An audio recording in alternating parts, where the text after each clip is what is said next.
Yep. And we're live. All right.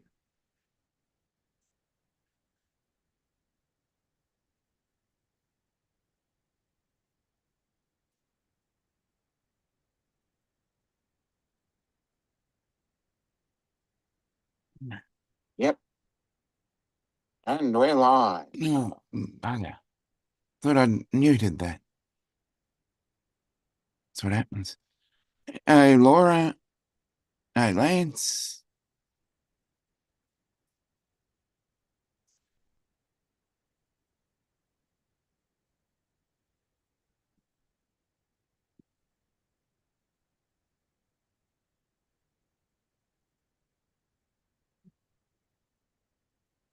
Okay. We should be set to go.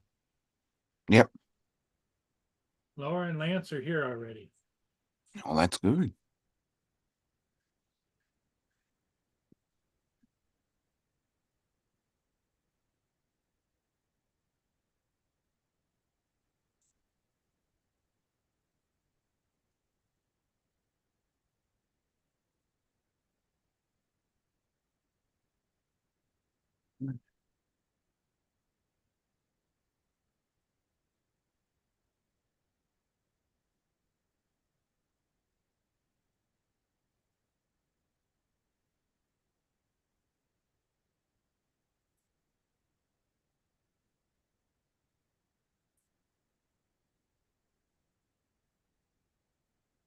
Okay. I think I got her now.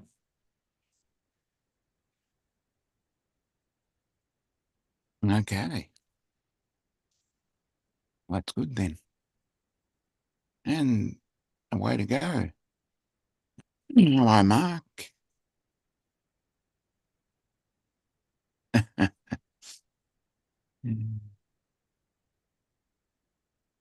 Okay. That sounds interesting, Lance.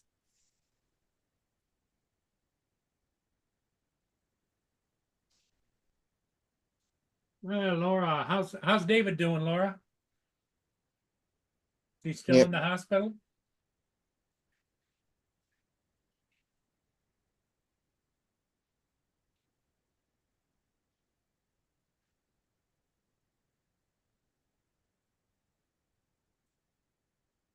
Yeah, we've been thinking about David all day today. Hmm.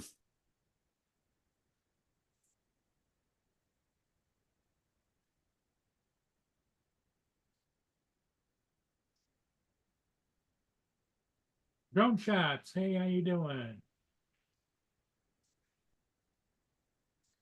Mark White's here. Jody. So Jody, how did the storm do for up there? You're northwest of me, and it was heavier that way. Did you have any Hmm. issues or?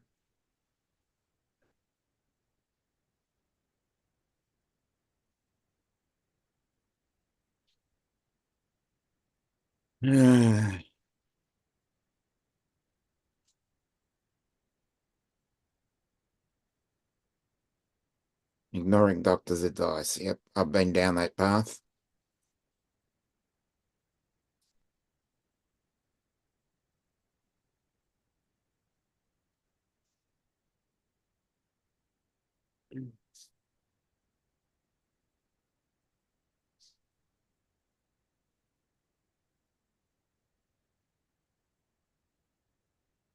Oh, so it wasn't a lot of thunder and lightning. It was just mostly just rain.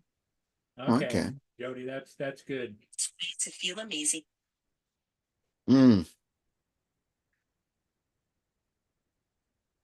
Yeah, it's been raining for the last couple of days, though. Here, 2 days. We've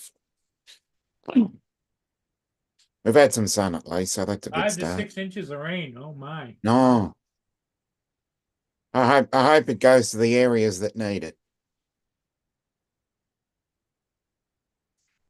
Yeah, he's got a lot of forest land around him.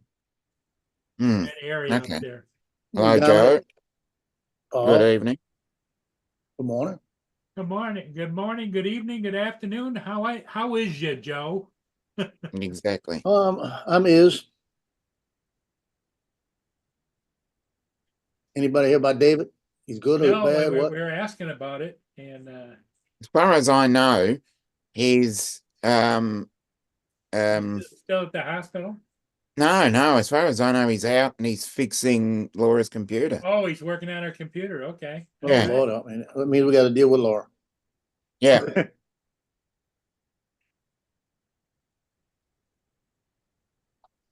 He ignored the doctor's advice and put my computer together. Yeah. Got it.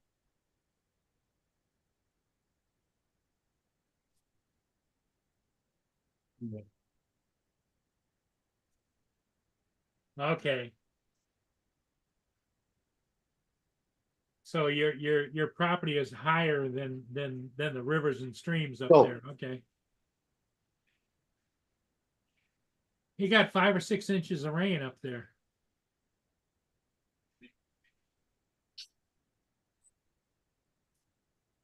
I'm gonna kick y'all out. Here they go again. Yeah. No, They're talking. well, to don't you. say it's me. He wants some of that bacon bits. What you need?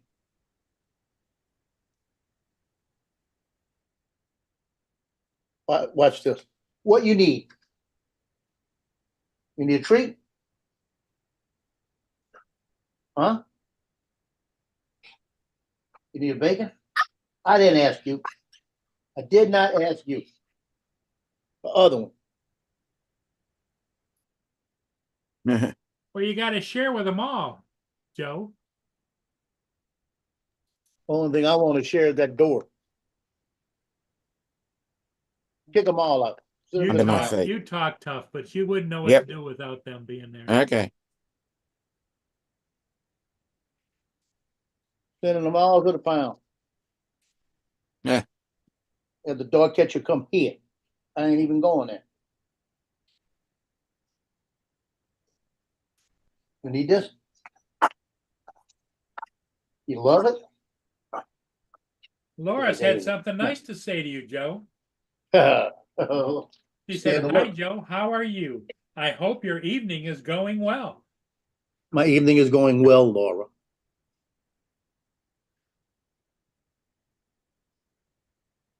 Going just swell. Swell, Laura.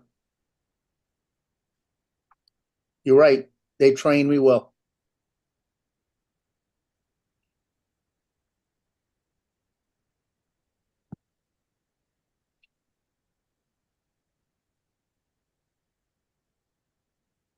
Well, I got to fly that playground that I've been wanting to fly for about a week. Oh, did Oh, you? great. Finally. The one that if I drop the drone, I got to climb the fence. Good evening, Mark. Elementary school. Hi, Paul, Joe, Dominic. Good Well, evening. I passed it, and they had a work crew had the gate open, and I went, there you go. Now I know I could walk in there and climb nothing. So I was talking to Justin on the phone, and he said, "Fly it." I said, "Yeah, I'm going to do it." And I hit something. I went around. I was going through it. Everything going perfect. I decided to go through the slide at the end, going up this little bitty gap, and I clipped it. You Didn't clicked hurt it. anything, but Did it bring the drone down? no, we tried. The drone tried to do a little spin in the 360 because that's one thing about the Avata 2. When it touches something, it has its own mind, and I barely touched it. Well, Lance I just- wants to know if you crashed too. No, I didn't crash. Laura says, "Great now, shut up, Joe."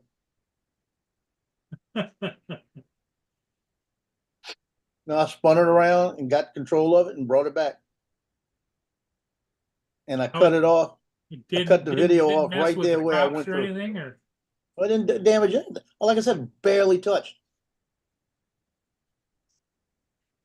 I think the back of it touched. I mean, you just barely touched something with it. You could be going 1 mile an hour and touch something, and it's gonna take off on you. It's gonna say impact detected.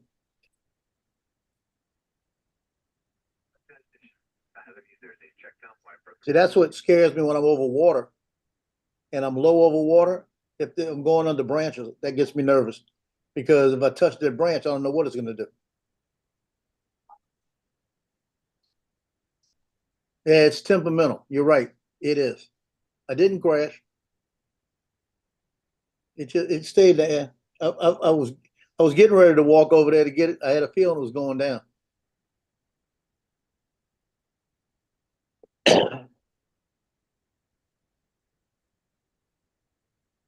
Then I went over by that oak tree I was telling y'all about, that big oak tree. Brian, Dusty.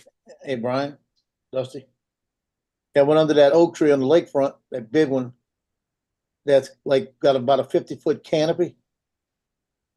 And I went underneath there, in and out all the little gaps of the branches and doing the easy acro under the tree. Hey, it's Tim. Tim Rennan. Tim, Hey, what's up, Hey, guys? Tim. Hello, what's up? Tim. Tim Rion. How did you guys survive the storms down there?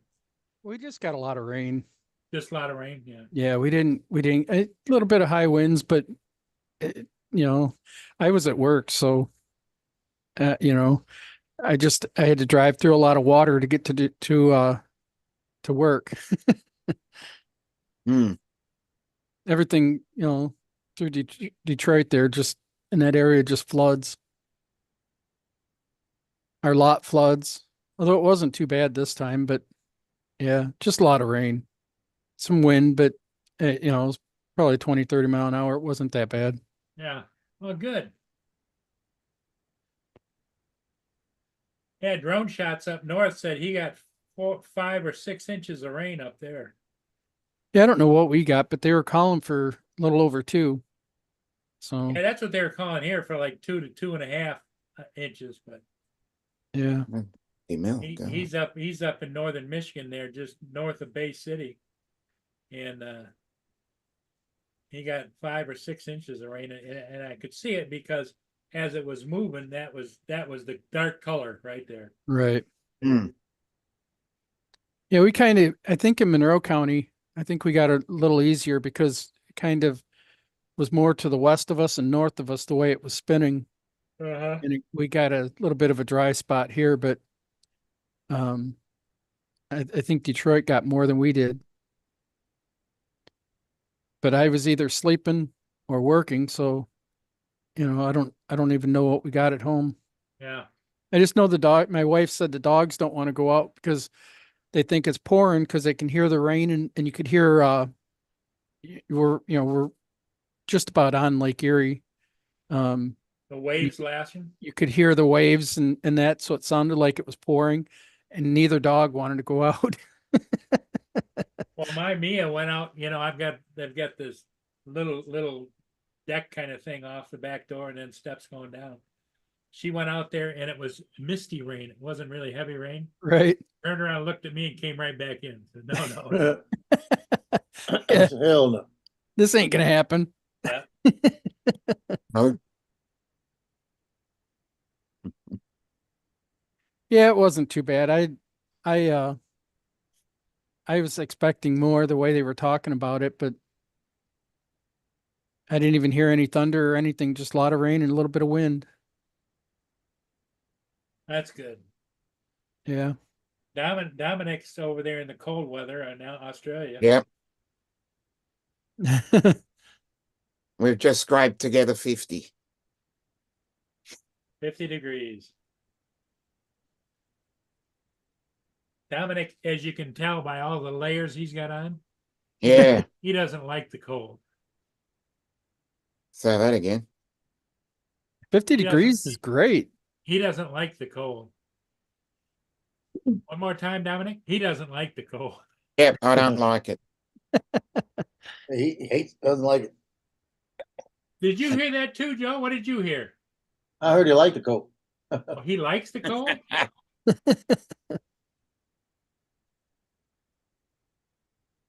I just have to find that sweet spot now. Is that, you know, we're in winter and we're heading towards spring, which Well, is if you probably could- the if you best could part have of one year. temperature all the time, what would it be, Dominic? I don't mind the 80 to 85. But if you get up into the late 80s, sort of towards 80, 88, 89, it depends if it's sunny and it's dry heat without any humidity and just a cool sea breeze will be perfect. We call them cyclones, Warren. And we don't get cyclones down here. That's more Queensland, where Tim and Matt are.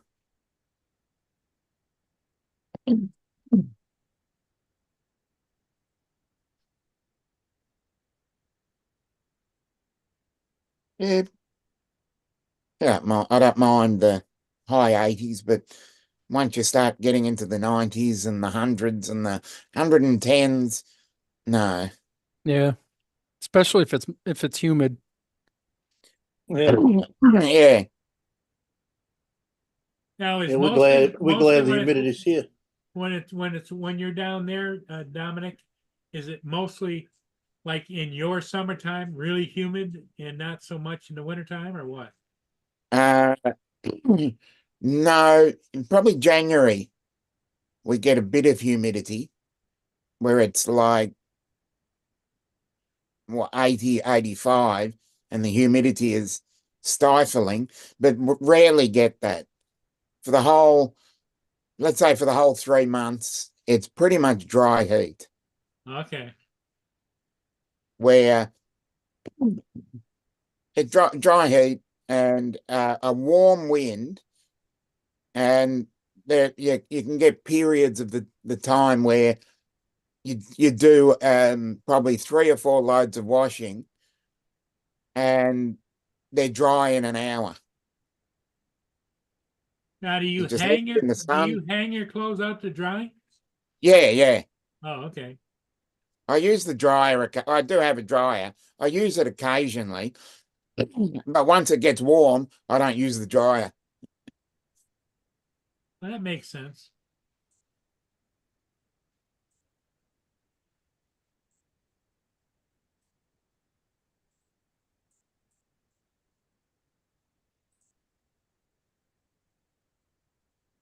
I get my chemo port put in on Monday. Okay. I very very frustrated with my cancer doctor when I seen her this week. She says you need to go see a cardiologist, and she wanted me to she expected me to see a cardiologist that I've never seen before and have him approve of my chemo meds. And I'm thinking this Mhm. guy's going to run tests and everything else. It ain't going to be done in a week. Can't Mm. even get in a week. But they're going to be starting it on the port on Monday. I've got 2 other things that week, but so the good thing is the MRIs and that showed that there was some spread, but it wasn't real bad. Some other lymph nodes. The bone scan showed it's not in my bone, so that's a plus. Start. So the chemo should take care of it, and if it was in the bones, it'd be a different story. The abdomen doesn't show anything, just basically, the chest area. My lungs and that are fine, so Oh, that's good. all the That's main good. organs. So yeah, so Well, I'll we'll keep- probably wind up being off. I'm not sure how with chemo how I'm gonna react, and I'm gonna try and work if I can. But I mean, what's the difference if I'm at work sitting or if I'm here sitting? yeah. Mm. Well, I'm now, making money there. yeah. The question I have is, how is your work? Are they pretty good about this kind of thing, or? Yeah, my boss is great. He's anytime I want time off or he doesn't have a problem with it. He doesn't have a problem if we swap days with coworkers as long as we let him know. But Um, and he knows about your cancer situation, right? yeah, I told him as soon as we suspected that it might be cancer. And then when I found out it was, I told him, I said, that may mean that I'm going to have to take a leave. And he was fine with it. My boss is really good. He can be frustrating sometimes with forgetting things or confusing things or misreading something or whatever. But when it comes to stuff like this, you couldn't find a better employer. That's good. Yeah. He wanted me to work next week, Thursday. He asked me last night if I could work the Cracker Barrel Okay, in fine. Monroe. And I told him I'd have to let him know because I don't know what next week has in store. As it turns out, I have to go to Beaumont for some testing on Thursday now, so I won't be doing that, but it was close. That's only like 7 miles from me instead of driving up to Detroit.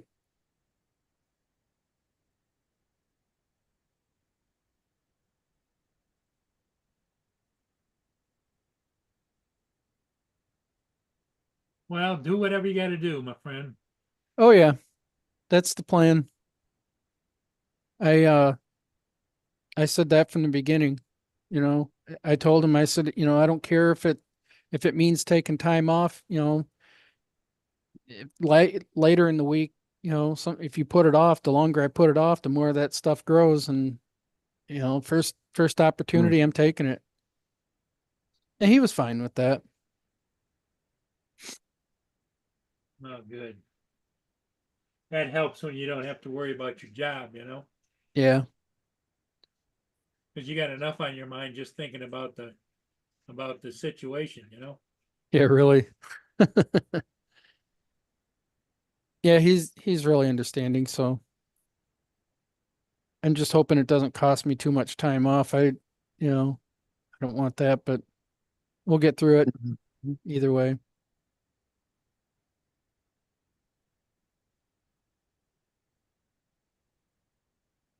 In the meantime, I haven't quit doing anything I'm normally doing. I'm still working. I'm still doing the stuff with the fire department, still doing the stuff with the paranormal, and you know, been real busy. Well, good. That's good. You got anything unusual in the paranormal area that you'd like to share? Not anything recently. I haven't really done a whole lot. I mean, we host paranormal investigations for the Old Mill Museum in Dundee. And that's pretty much what I've been doing the last couple of years with everything else going on.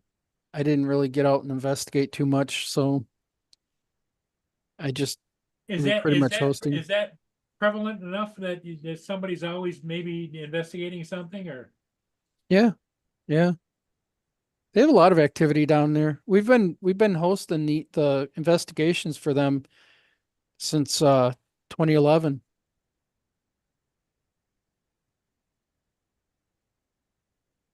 We went in July of 2011. We did our investigation then, and we suggested opening it up to the public. We volunteered to host them, and there was two teams they were choosing from, and they chose our group, and we've been doing it ever since. So you're investigating paranormal activity at the museum? Yeah. Yep. Anything unusual that you personally have witnessed? I had one night when I was just making around, just checking, the building and that, and I the in the large hall they had we call it the cubby. It was just an area off of the building that had sliding doors that opened up, and at the time, this is probably close to 10 years ago, they had it set up like a living room almost for wedding pictures. They had a couch and chairs and tables and plants, and the couch reclined. So I thought, I'm going to kick back on that. It's a lot more comfortable than them banquet chairs down in the hall. And I sat down and I could hear somebody walking. So I announced Mhm. that I was there so they didn't come around the corner and get freaked out. Nobody answered, and I thought, well, at least they know I'm here. And the guy walked over and he sat down at the table directly in front of me, and you could see the figure, but you could see through it. And he had a he had a cowboy hat on, and you could see him Now we're lift his talking. arm up like he was taking a drink, and when he set it down, you could hear the glass hit the table. He was there for about Mhm. 10 minutes, got up and walked away, and you could hear the cowboy boots as he walked away. Wow. Wowzers. Yeah, that was pretty wild. I had Now, did you have a thermal camera or anything, or no, I didn't even have any. The only thing I had then with me was um a cheap point and shoot Canon camera. okay? I wasn't actually investigating, because we were hosting. I was just going out to check and make sure everything was okay. And I didn't even have an audio recorder. I had one back in the other room, but I didn't Did have you one get with a me. feeling about how old he was, or Couldn't see a face, just a figure. I don't know. boy, it'd be nice if he just spoke to you and you got a name. Yeah. Yeah, we've had when one day we had a group that was in there and they had a device called the Ovulus, and they were asking questions, and the one guy says this was back when Obama and Mitt Romney were running for president, and the guy says, "Can you tell the future?" And it said yes, and he said, "Okay, if you can tell the future, who's going to win the presidency?" And it said Obama. And the guy says, "Oh, come on, not another 4 years of Obama." He goes, "Are we stuck with him for 4 years?" And it said assassinate. And then so that never went out on the internet, because the guy's like, "Oh man, I gotta share. I don't know if I want to share that. If something happens to him, they're gonna come looking for you." As it turns out, he wasn't assassinated, but yeah, that was kind of funny. Would have And been. I walked in the building one day getting ready for one of our investigations, or if it wasn't one of them, it was for another event, because I volunteer at the museum for other stuff too. And I walked in and there was a guy, an older guy, that walked out in front of the doorway and then turned to, smiled, turned and walked back. And I said something and he didn't seem to acknowledge me other than smile and walk back. And I went in there and he's not in that room. And I'm like, I asked, somebody that was in there, and I said, "Who was the old guy that was just here?" And didn't see an old guy. What are you talking about? I'm like, I'm Mm-mm. telling you. And the uh the face I seen, I swear it was Henry Ford. But Henry Ford owned it at one time. Oh, Mm. If it wasn't for Henry Ford, the place would have been torn down in the 30s. He had 7 mills in the area that he had bought and turned them into manufacturing facilities. so he saved So that house and made a museum. it was a grist mill for many years from the 1800s. It was built in 1848. So So you could recognize him as Henry Ford? yeah, well, we've got pictures in there too. So Wow, that from sounds when like something that Dominic would like to do. Yeah, it does sound fun, actually. Well, I I bet you down there in Australia they've got a group that probably investigates down there too. probably I know that there are some in Adelaide, South Australia, and I believe that there is an urban legend of one of the theatres here that is supposed to be haunted. So I'm just gonna pull it Well, it back. sounds like that museum, Tim, is kind of a like a meeting place for all of these spirits to come and go and come and go. well, they say that old objects can have things attached to them. I didn't experience this one, but there was a woman that was touring the museum during the day, and she got upstairs and she was talking to somebody, and our director was like, who is she talking to? There's nobody up there. She thought maybe she was on the phone, and it turns out she was looking at this chair talking to somebody. So surely, I asked her, and she said that she told her, who was in that chair. She said that was his chair before he passed away. And she described him and where the chair Same guy? was.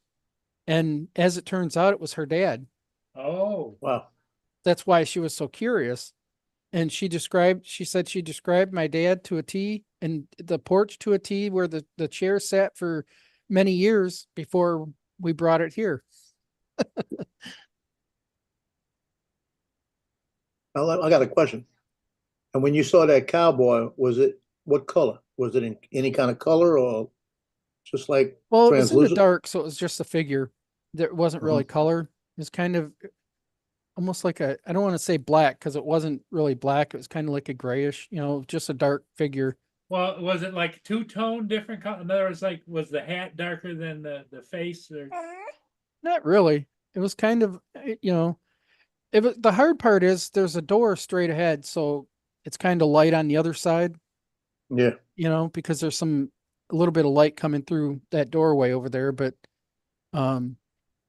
they had it was glass doors, but they have, I don't know if it's like a plastic sheeting on it or something to make it look like wood, Okay. but so there's a little bit of ambient light that comes through.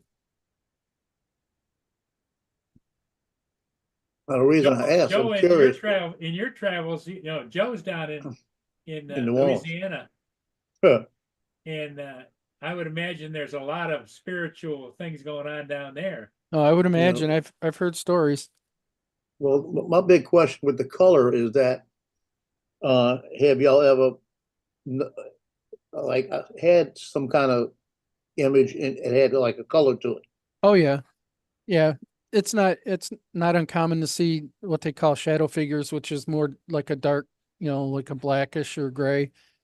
And we had one of the first investigations, in fact, the first investigation my wife went on in a cemetery here in Monroe County, just outside of Monroe. There was a little girl standing there, and she was in full color. But that's what I wanted to ask because I was Yeah. picking up my daughter one day at Cabrini High School in Esplanade, and one of the oldest cemeteries is across the street. So I was there early, so I parked the car and I said, "Just meet me over. I'll call me across the street." So I was walking through the cemetery taking pictures of different crypts and stuff, and just to try to find a right angle, just to get a nice picture, Yeah. And I'm walking between a couple of them, and there was one of the workers for the cemetery was about maybe 20 feet from him, and he was looking towards me. And he had seen me going in to take pictures, and I noticed that was watching. So I'm walking, and I get between these two crypts, and I go to shoot a picture up front, and I felt a hand grab me like on the back and push me, Yeah. almost push me down. I've had my shoulder grabbed a couple times. I've been tapped on the shoulder more than once. And the strangest thing I did was a cemetery here in Monroe. They asked us if we would come in. This was probably 2014, 15, somewhere in there. And we were walking, and the whole time you could hear somebody walking behind us. And it was just Brian and I, and everybody kind of went towards the back. We came up towards the front. And there's a building there where they've got people buried in there on the side. It's kind of like a T shape. And they've got pews in the center and a podium, so they'll do some smaller services in there. And we were going up to the building, and at the same exact time we felt somebody, push on our chest like that. And he looked at me and I looked at him, and at the same exact time we said, "Did you feel that?" And Yeah. Duke. And we're, we both felt it. It happened to both of us at the same time. And Brian says, I'm Brian. This is Tim. The management here asked us, to investigate and explain what we were doing. So we're just going to look at the building. We're not going to hurt it. And we went up to the door and we could see somebody running around back there. Every now and then. So we walked up to the office to see if, they would unlock it. And the guy says, it's already unlocked. We never even checked the door. We just assumed it was locked. One of our other investigators asked them to unlock it later to put a camera in there. Right. And in his camera footage, you can actually see something walks across directly in front of the camera. You couldn't see a color or anything because it was kind of like that, just, real close. But I was seeing it walking around back there. That was probably the weirdest thing. But what got me was as I lost my balance, I had the camera in my hand and I heard the shutter go off. Like that. So I'm trying to make sure I don't hit the ground. Right. And I wound up hitting the side of the thing, almost hitting the ground. And the guy come running over and says, "You all right? What happened?" He said, "Did you trip or what?" I said, "You seen that, right?" He said, "Yeah, all of a sudden you went flying." And there was nothing there to trip on, right? I said, Yeah. I felt like somebody shoved me. Like that. So I didn't pay attention to it. When I was home going through the pictures, all digitals, I've got a picture. And it's got like a woman walking, but it looks like it's a woman walking. It's translucent. Right. And it's got different colors than clothes. It's got clothing on. That's what I said. And that freaked me out. I looked around. I looked around. There was nobody there. Yeah. And I wish I would have known that picture was taken at the time, because I would have ran out and looked again Right. around to see if there was somebody there. But I showed that to my kids. They thought I was crazy. Yeah, we had we were still living in the apartment, so it was probably, I want to say 2005, 2006, maybe 2000, somewhere around there. We had a woman that was in our apartment quite often. We had a little girl that came by a lot. I actually sitting in the living room one time and I went to say something to my wife and she was in the kitchen and I turned to look, and at the same time I looked, her purse strap got flipped. So, like somebody smacked it, it went up Right. and came back down. And as I started talking, I stopped and she says, "What?" And I'm not saying anything. I'm just watching her purse strap to see if it does it again. It didn't do it again. And I said, "Your purse strap just flipped up in the air." It wasn't not like it fell, like it was, could have just Right. gravity or something. It went up and then down. And she said, "Well, I've seen a little girl here." And at that time, I hadn't seen anything, visually other than hearing some things or whatever, but it's an apartment complex. I just blew it off. Yeah, I got And, the picture. Let me show you. Let me show you the picture. That's the picture. And you see Okay. what I was saying right here? Yeah, yeah. Oh, yeah. And that freaked the hell out of me when I saw it. My daughter said, "It It's must all have been in somebody shadow. walking. Yep. Must have been somebody walking away there." I said, "There was nobody there. Yeah, I didn't see anybody." if you see a person, usually it's more, you can't see through it. You might see be blurred or something if it with motion or whatever if you're falling, but Well, what gets me I don't think it is was a how out of person. focus everything is, but how in focus that is. Yeah. That's what threw me off. Yeah, so your camera actually focused on the image, not focused on the surrounding. That's why I was wondering if there was a person there. You see? Mm. But I was walking this way and there was nobody in front of me. And there was nobody behind me that I knew of, unless she shoved me and run by me real quick. But the thing is, like I said, when I was going down, I heard the camera go off. It went Right. like that. Mhm. And I caught my balance. I looked up and there's nobody there, and the guy was running over to see if I was all right. That was crazy. Now, you Yeah. talk about a little girl in this apartment. I've been here 16 years. And my son one night went ballistic in the back. And he said there was a little girl standing by the bed. Right? So it was a big apartment complex. So what happened was a few months later, I'm taking a shower. Nobody's here. I see a little girl walk by the bathroom, Gosh. right? So I definitely saw that. So I said, okay, yeah, we're gonna do some praying in here and everything. We're getting this out of here. Yeah. But it wasn't bothering anybody. So Right. one night I came in here and I mean, I was so tired. This was years back. Might have been 10 years ago, 8 years ago. No, wait, let's see, the kids have been out, it's been about 5 years. The kids are gone. They were gone by then. And I went and laid down. It was after football, and I was so tired, I wasn't feeling good. I laid down and I felt something sit on the other side of the bed. But it didn't sit heavy on the bed. Mm. It was like a little girl or a little boy sitting on the bed. And I said, okay, this is it. I'm not here to hurt you. I don't know why you're here. I know you're not here to hurt me. I'd like to know what it is.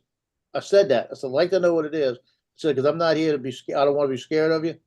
And I don't think you're scared of me. So I laid there. I said, so just lay down and go to sleep, whatever you're going to do. And I kind of turned a little bit and I got comfortable. I felt it come off the bed. So I'm thinking, I got my gun right here. Do I look? I'm thinking that, right? And then I felt right next to me by my leg, something sit on the bed again. Open my eyes and I didn't see anything. But I saw the bed move. The bed actually moved. Right. And I looked at it and I'm thinking, what the hell is this? Because I'm just like, I can't shoot it. I'm thinking that, right? And Yeah. I felt something lay against me and my hands were like sideways and I felt a little bitty hand go in between my hands. And I said, okay, go to sleep. You're fine. You could be all right. Like that. And I laid there for a few minutes and I felt the hand just kind of go away. Never seen her again. Yeah. My Never mom happened seen again. the little girl in our apartment one time. She came in, I was sleeping and she had brought some groceries. So she opened the door, she came in and set the groceries down and shut the door. She picks them up and she walks across to the kitchen. And to go into the kitchen, you go by the opening to the living room. And she gets in the kitchen, she stops and she thinks, who the hell's the little girl in there? And she backed up and there was no little girl, but she said she clearly seen a little girl in there. And my wife used to see her. She used to hear somebody calling her name too. And she was telling me about it. And I said, I don't hear anything or see anything, Beth. I haven't witnessed anything. Every now and then I'd see somebody walking, 2 or 3 guys walking diagonally across the parking lot from the creek. Not close to our apartment, but off in the distance. And there was a biker looking guy out in the hallway sometimes. That's the only thing I had ever seen. And then she stopped, said that she hadn't, it's been a couple of days. I haven't heard the woman call my name. And I said, well, the last couple of days had somebody calling my name. Usually when I go to bed, it's always in the bedroom. And the one day I looked up and I could see her standing at the foot of the bed. And I ignored her. She called my name again. I ignored her. She called, instead of saying Tim, she called Timothy, more blunt. And I ignored her still. And I was laying on my right side and my right foot was grabbed, picked up and dropped on the bed. And I said, you got my attention now. What do you want? And from my ankle down was cold, ice cold. And I never heard anything after that, she didn't, I don't know if she answered me or not. I'm going to assume she didn't because I didn't hear her answer. And I talked to somebody that we knew and she was, I said, can you see if there's anybody in the apartment, as a psychic and that. And she was telling me that there's a woman in there. Her name is whatever. I think it was Marie or something. I can't remember now. And she said she knows that you can help her and she wants help. And that weekend we went to the apartment. She said she was in there and there was a little girl in our closet, about 17 as well. My Wow. wife said she had thought she had seen movement in the closet sometimes, but that was about it. But yeah, that place was pretty apartment complexes are, are known to be more Oh, haunted because all the anyway. people coming and going, right? Yeah, a lot of energy in there, a lot of, you don't know what your neighbors are doing, you know. Wow, We had that's crazy. a weird thing over at our house, my mom and dad's house across the street here. When after my dad died, my mom decided to sell some of his stuff off. And we had a friend that was looking to borrow a power washer for a length of time. And JD. I said, I've got my dad's Andrew. here that we're selling. I think it was like 5 horsepower. It was Andrew. almost brand new because we had just bought it for my dad not long before. He hadn't used it much. Electric start, it was a great power washer. And she said, yeah, I'll come and look at it. She comes over, and I think it was her brother that was with her. And she's asking him, do you know how to work it? And I said, I can show you. It's pretty easy. And she hears something, and the TV turns on. And she said, did you just turn the TV on? I said, no. She said, you had to. You had to hit the button. I said, the remote's over there. Bill. I'm standing here. You seen me. I didn't touch anything. I couldn't even reach it. Yep. I shut it. I walk over, I grab the remote, and I shut the TV off. I come back over, and I'm explaining to her, how to hook it up, how it works. And he says, yeah, you just do this and this. And the TV turns back on again. And then the cable box turns on, and the TV just goes from the, snowy to blue, and it says, please wait. And she looked at the TV. She goes, Jimmy, I swear we'll take good care of this. We'll figure out how to hook it up. When she left. Yep. And it never did that again after. Now, when the garage door broke, I was out there, and I heard somebody working on the garage door, and I grabbed some equipment, and I could never got anything. I figured it probably my dad out there working on it. Yeah, Andrew, Tim does paranormal investigation. Oh, Hmm. what are you up in Massachusetts or where? In Southeast Michigan. Michigan? Okay. So, riddle me this: is Paul's area, is it paranormal?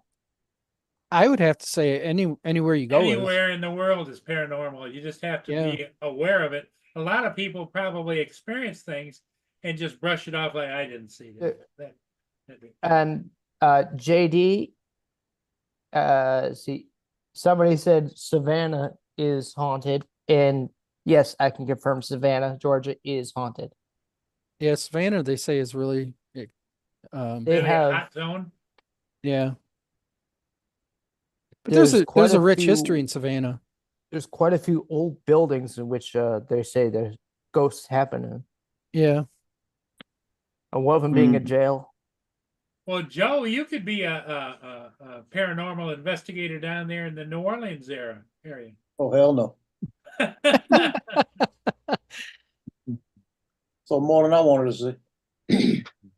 I just picture a scene from Ghostbusters. Ghost taps Justin on the shoulder, Yeah. and he's Yeah. investigating the What ghost. you didn't hear was And he jumps. was in a cemetery taking pictures one day, and all of a sudden he got pushed from behind and almost stumbled and fell. And there was nobody there. And Justin jumps out of his skin. Joe was the one that did that. Yeah, Joe almost jumped out of skin when he saw the picture later. And he caught it. He caught a picture of it on his camera. And he never pushed the button. I might have pushed the button. My hand was on the camera. So, But sometimes like I said, nobody was standing in front of me. because sometimes you think you're not pushing the button, but your finger's right there. Like you pushing it enough, but you don't think you are. And he didn't Yeah. he didn't find it until he developed it and saw the picture.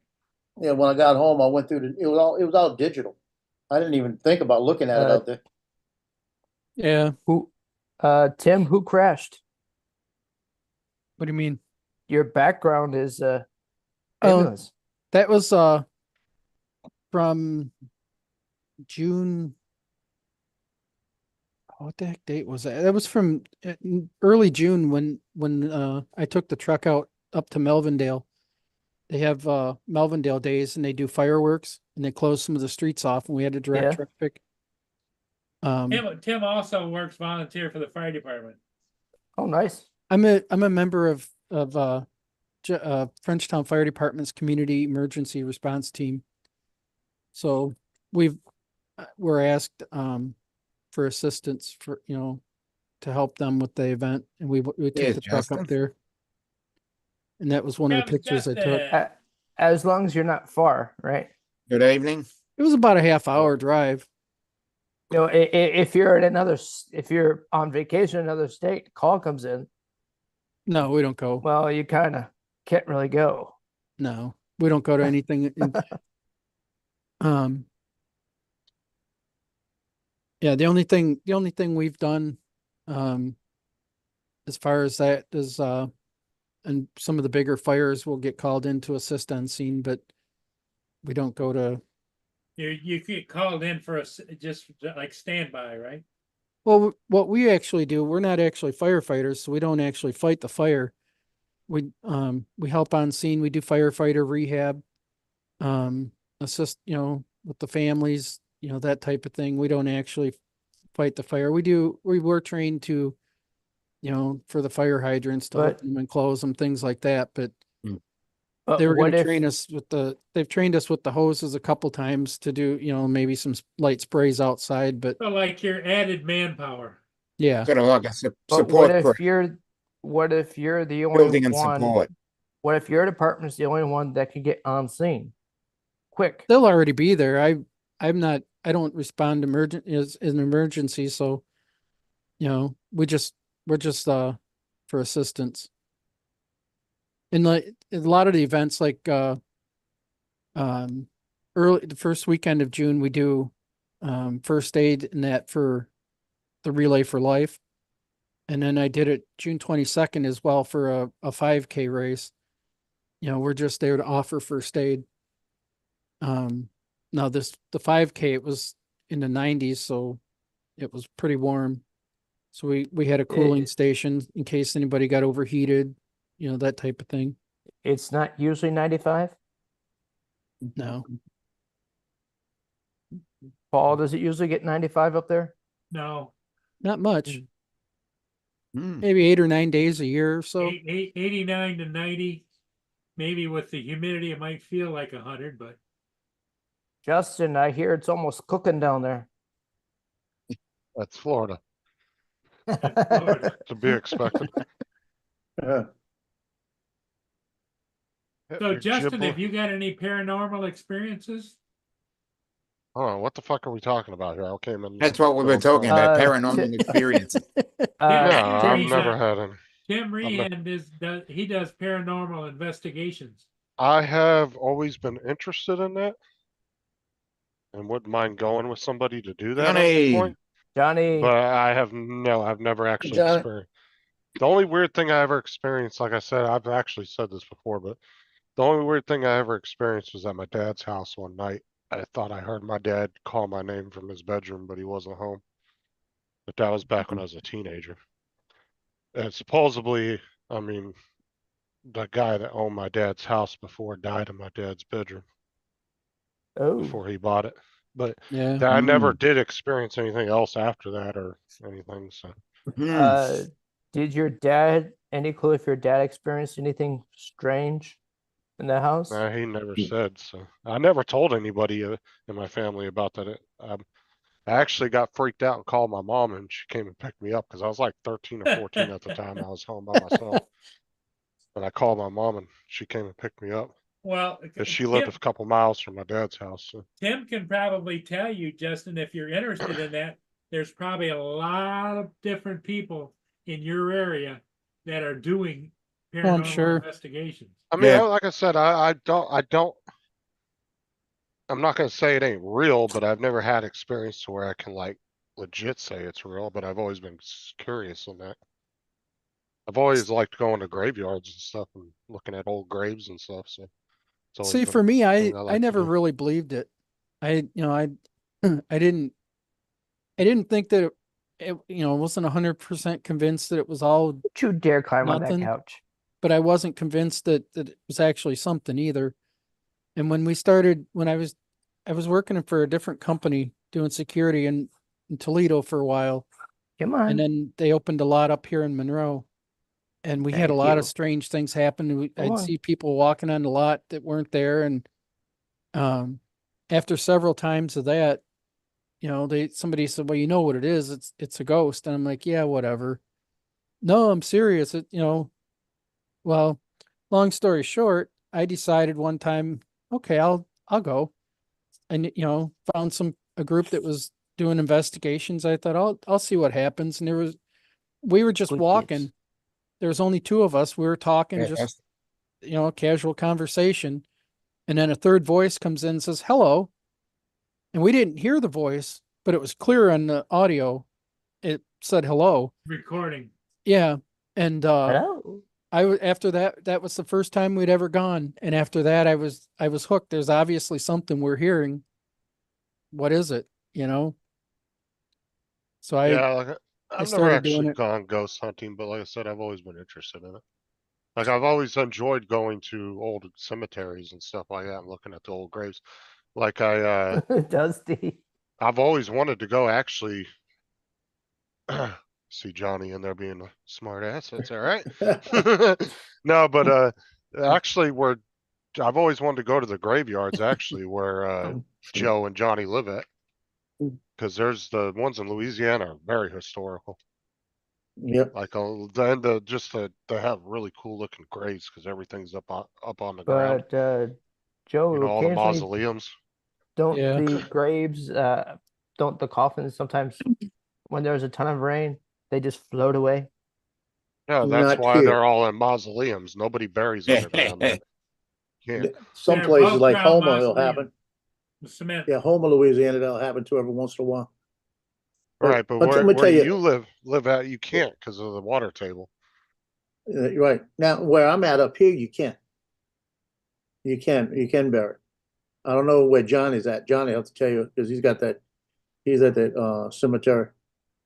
But I know up in Covington they could bury because the water table is not the same. But let me tell you a funny story. This guy, really good friend of my brother, myself, Ronnie Spadelli. The guy is 6'6". Really, really what you call it, nice guy. But he always said he would never buy somebody else's house because he don't know what happened there. He said there's always got to be a new house. Hmm. When he moved in with his wife, they had to buy a new house. They had to build a brand new property. So they built in River Oak subdivision, and it was when it was brand new. So his back lot, there wasn't anything behind him, but like wooded area, and it was wide open between the land and where his house was. So they had a baby, the first baby, and it was in the middle of the night. It was a moonlit night, and the baby started crying, and the bedroom and the baby's room was separate. So Eileen told Ronnie, "Go check on the baby," like this. And he said, "Okay." And he said he rolled over. He didn't get up. He didn't realize she got up and went in there to check on the baby. And she was sitting in a rocker, rocking back and forth with the baby in the moonlight. And she was wearing dark clothes and the baby was in light clothes. And the baby was crying still. So Ronnie gets up and starts walking in there. And all he sees is the moonlight coming in on the baby in white, just the baby floating in the air. Whoa. He said he was hollering, "Eileen, what is this? Eileen." Oh, I thought you guys were in the areas where you couldn't bury Johnny. I guess not. Because I thought there was a Well, lot of areas in Louisiana you couldn't actually bury people. yeah, when you get down on the south side of the lake, the water table is real low. I mean, real high. Because Up here, we're above sea level. Because like the graveyard I wanted Yep. to go to that's actually pretty famous is the one that Nicolas Cage actually has his future grave in. And it's the big pyramid that he built. Yeah. Mhm. Big pyramid. He's got this gigantic ass pyramid that he built because he's all into like Egyptian mythology. Which one is that? Is that Greenwood or Metairie Cemetery? I can't remember the name of the actual cemetery, but I've always wanted to go to that one. I've seen a bunch of people on YouTube that have done videos on it. Sure, I you can't can remember the Google it name and of it find off out real quick. But he spent a shit ton of money on this grave. And it's like I said, it's Nicolas Cage's future resting place. Cause he's actually, I think he's originally from Louisiana. I And don't then know. he's I don't think so. really into the Egyptian shit. I think he Yeah, is. because he was Or in he spent a National. lot of or he spent a lot of time there. He was in National Treasure, wasn't he? Yeah. In that the voodoo capital of the world, Mm. apart from Haiti. Well, Mm, Tim, tell him about you seeing Henry Ford. St. Louis Cemetery #1. Yeah, he walked out into the doorway, turned to walk back, smiled and turned to walk back. But he did own that building at one time in That the was back 30s. in the 1900s, right? Yeah, 1930s. I think was it 30 Hmm. early 30s. I think it was 36 if I remember correctly um that he opened it up as for manufacturing. They made welding tips in there. So Henry Ford smiled on him. Yeah. And then he just walked away and disappeared. Is that? Yeah, well, he walked in back into because that room is connected. There's a doorway when you walk in and turn immediately to the left. There's another door that goes into another room, which goes into the gift shop from there. And there was just nobody in there. There was people in the room, but not an old man. It was just a woman. It was pretty wild.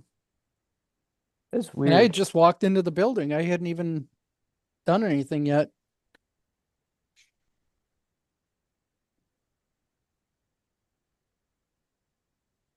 Wouldn't it be no, weird, he Dominic, was. to walk into your auto Well- shop? Well, You think your the brother's building, there only to find dad the- sitting there?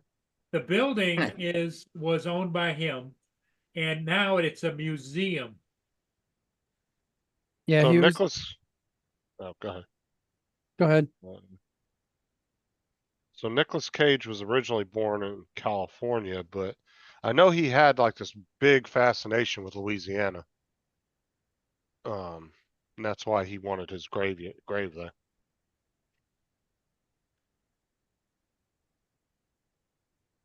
I think he lives there for some time as well, if I'm not mistaken. I East think he Coast bought him. Thrill says he saw his dad's ghost twice after he passed away, walking down the hallway and my uncle is a mortician, and we had to transport his body from Dallas to West Texas.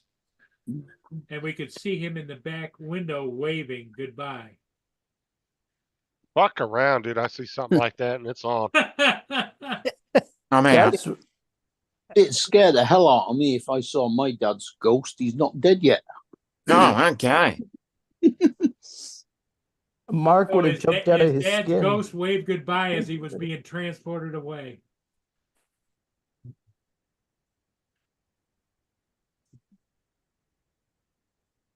Dude, What would you think about that, Justin? Dude, I'll be firing blindly into the vehicle.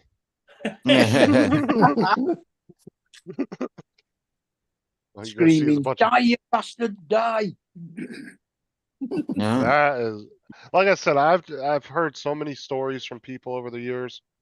Never seen nothing myself, so it does make me skeptical, obviously. Yeah.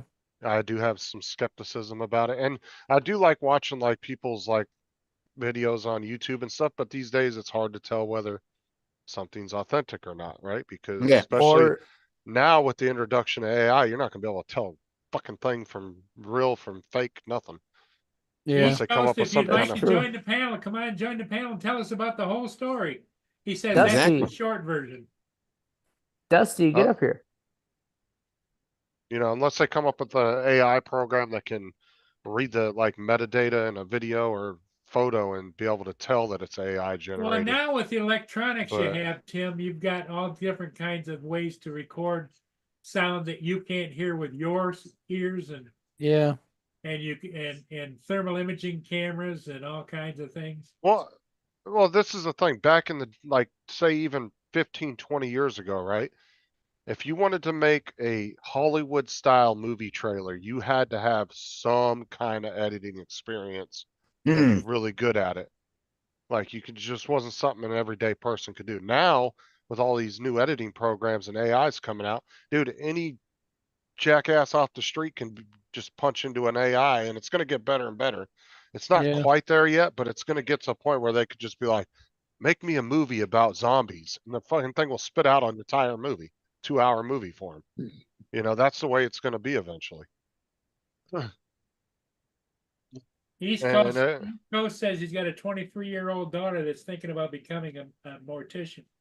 Oh, okay. Oh yeah, Jody, you're talking about the Xbox Connects. Yeah, a lot of people have used those, not only for quote unquote ghost hunting, but they've also used them for actual green screen. Was it the green screen mapping and all that Yeah. for yeah, visual effects and all that? Actually, the Xbox kind of, I think they kind of missed their mark with the Xbox Connect because nobody really wanted it for the game system, but then people found all these different applications they could use with it for other things. They almost, I don't know, it was almost like marketed to the wrong group of people because a lot of gamers didn't end up using the Kinect. They were forced to buy it with the system. And a lot Yeah, of people got Jody, pissed off. that's what I heard, Jody. Yeah, scanning 3D. That's what I'm saying.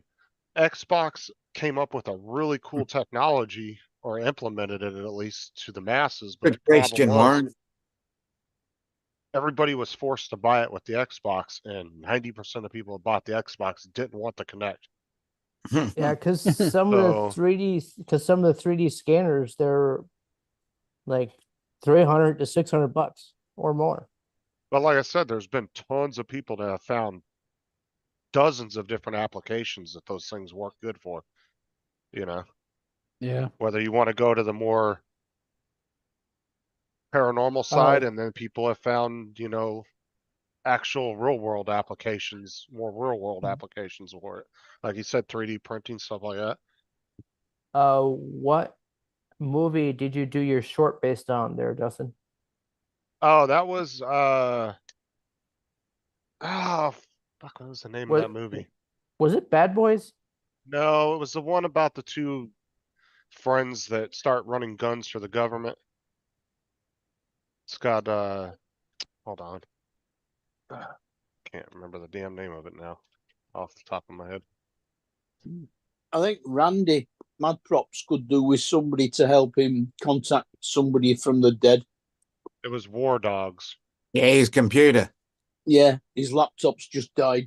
Yeah. Didn't Laura's could be dying soon. No, they're rebuilding as we speak. David's rebuilding it. Yeah. So As we speak. so $1 million. Laura's not rebuilding. David's rebuilding it for her, right? David's rebuilding, yeah. And she's just supervising. Okay, Warren, if I had to pick between a zombie or vampire movie, I'd much rather watch a zombie movie. If it's done correctly. And it's not cheesy. If I had to pick between a vampire and a zombie movie, I'd rather go out for a curry. Or well, Yeah. or he also put werewolves in there. But werewolves kind of go hand in hand with vampires, so they've made a lot of movies with both of those in there. Well, Or one you of the could most watch Buffy and have all of them. Yeah. one of the most famous They weren't. vampire movies has got to be Dracula. Yeah. Well, a lot of the movies that have implemented werewolves and zombie or vampires in together, the werewolves were always like slaves to the vampires. Yeah. Kind of like was kind of like the thing. They were kind Seems of like that their, way, their yeah. pets. Yeah, kind of I like think their in pets. Twilight, the vampires and the werewolves were mortal enemies, not Right. slaves. It was the same way as in oh, what was those movies from the early 2000s? They were Twilight. really no, not Twilight. They were way better than Twilight, but they had to do with vampires and werewolves. They had the one chick was really hot that played the main character. Oh, okay.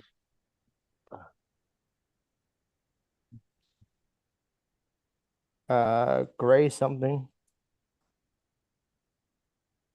I forget the name of it. 50 Shades of Grey. Was that it? Yeah, that's a sex movie. What the hell are you That's a talking about? Hey, Joe, I reckon if you added 50 Shades of Grey and you added a couple of vampires and A couple of Underworld. werewolves. That's what I was thinking was That'd be Underworld. 52 Shades. Oh, close enough. So in Underworld, they were mortal enemies, but at one point, the werewolves were the vampires' slaves at one point. And then there was an uprising. Yeah, and then yeah, one of the movies was actually called Uprising. Yeah. Yeah, it showed how they got away from them That's and the all that. name of the Knicker Factory.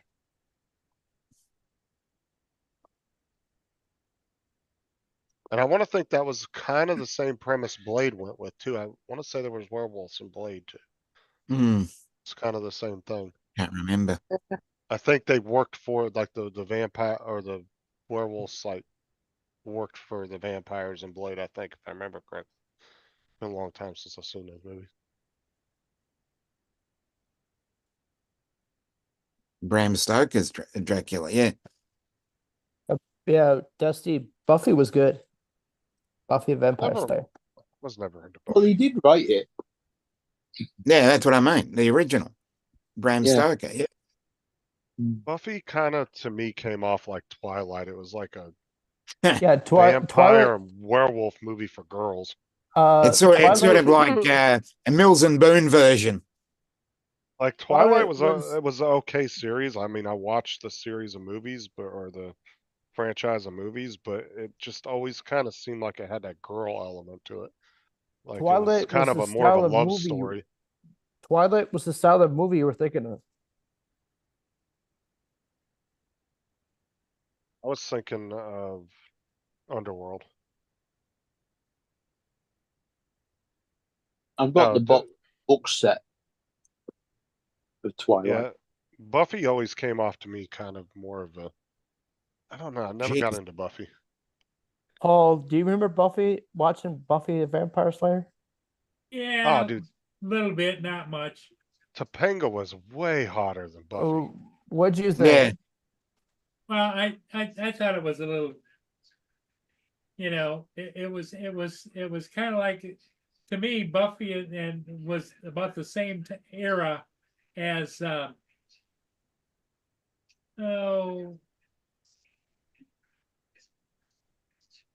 That would have been a show more my generation would have yeah, been into. Yeah. it Paul was, would have already been in his 40s by the time that show yeah, was out. I was Waypoint. I- Oh my I god. I watched it for Alison Hannigan. 45 years old, it's like, Now, Topanga was always better than Buffy, 100%. Topanga was on Boy Meets World. Yeah, but we're just talking about that era of movie stars. She Mm. was curvy, dude. Buffy was skinny and scrawny. Yeah. Now don't And- don't and- be and talking then bad he- about Twilight because they had Ashley Green right here. oh, She was Alice. She was Alice that's- on Twilight, and every time she came on, my kids would be sitting there and said she could bite me. She could bite me. Every time she came on, I wanted her to bite me. nice. I nice. could put up with that the rest of my life, forever. I would have settled for Alison Hannigan, definitely. Mm. Do you see Biden what Waypoint put in the chat there, Paul? Biden About called Biden? Zelensky Putin a while ago. Oops. Oh, close enough. Oh, Alright. for fuck's sake, you fucking idiot. Well, the thing of it is everybody get ready to tune your TVs to Biden's doing a live, unscripted conference live on TV. at Everybody, that- 6:30 Change- p.m. Saturday Night Live. Eastern time. everybody change the channel to Discovery. I'd rather not give him the airtime, to be honest with you. Yeah. I'll That's why I catch it on said change some. it to Discovery and watch Shark Week. No, I'll just wait till some YouTuber puts it on their channel and I'll give them the watch time. Or we could watch Tim hunt for ghosts. Good. If I was doing it. All you have to do is look at Biden. Honestly, I've never even looked around here to see if there was any ghost hunting teams, to be honest with you. Where would he I don't look, know, Tim, Tim. to see if there's any researchers or any research going on in his area? Yes, I don't you know have of to any just pages. Google it. You could just Google it. Yeah. Florida? You Yeah, just put paranormal teams into Google in your area and I'm sure it'll pop up something. yeah, I just never paranormal looked team into near it. me or something. I bet there's paranormal activity near Mark. I know that there's probably so-called haunted places in Florida. I mean, obviously, it's literally got the oldest city in the United States in Florida. I thought So- I'd go once, but St. it turned out to be a mouse. St. Augustine is the oldest city Yep. we have in the US. In Port Huron, you'll see some sun and thunderstorms and can expect a high of 83 degrees Fahrenheit and a low Sun Star, then change the channel.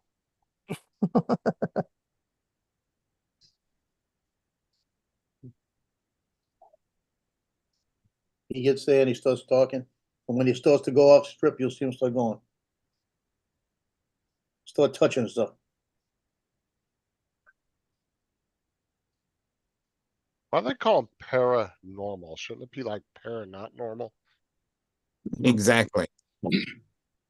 Seeing somebody like fucking just, plasma through the wall and leave plasma behind, that's just Spooky It's not wooky, normal. Yeah. Yeah, near here, coming off one of the side streets, across the main street, on the other side is another side street. On the left, someone's fence. They have a big banner that says, "Let's go, Brandon." There's a place Yeah. called, Tim is just south of Detroit. oh shit, there's actually a lot in Florida. What city you in, Tim? I'm actually in Newport, Newport. just on the north side of Monroe. How far are Monroe, you from? Michigan. How far are you from Detroit? About 30, 35 miles. Depends on where you're going in Detroit. Oh, so you are. So you're within an hour's drive of Mr. Murray. Yeah, I've been to Paul's house before. Yep. It's been a few years, but I went with Mel. I met Mel up there, and Mel and I were flying the bridge where Paul gets a lot of his video, and I completely lost everything on the phone just went gray. Everything was grayed out. I couldn't see telemetry. I couldn't see video, nothing. I could still control the drone, but it was not, we just crossed under the bridge, and Mel said, "Can you do an orbit around the flagpole?" And I started to do the orbit and then just lost everything. So he said, "Well, I think Paul Murray had that problem," and he said, "We'll go over to Paul's house and ask Paul." And Hey, Brenda. Sunstar. Hi, Put Brenda. on dress shoes. I thought it was the screen going or something on your phone. actually, it turned out that phone, it was that phone. I don't remember what I That had. was I back had in the issues days with when it. you used to use your phone to run. Yeah, this was an control. HTC M8, I think it was. It was an older phone. Oh yeah. And it just completely would lock up, Overloaded. yeah.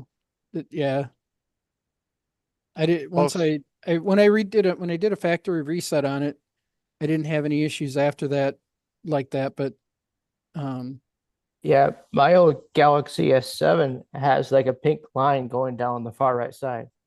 I don't know why. I must have dropped it or something. Like anything else, technology changes. there's actually this list on Florida or paranormalsociety.com, Interesting. and it shows all the ones for Florida. There's actually 4 teams in Lakeland, which is right next to me. Okay. About a 30-minute drive.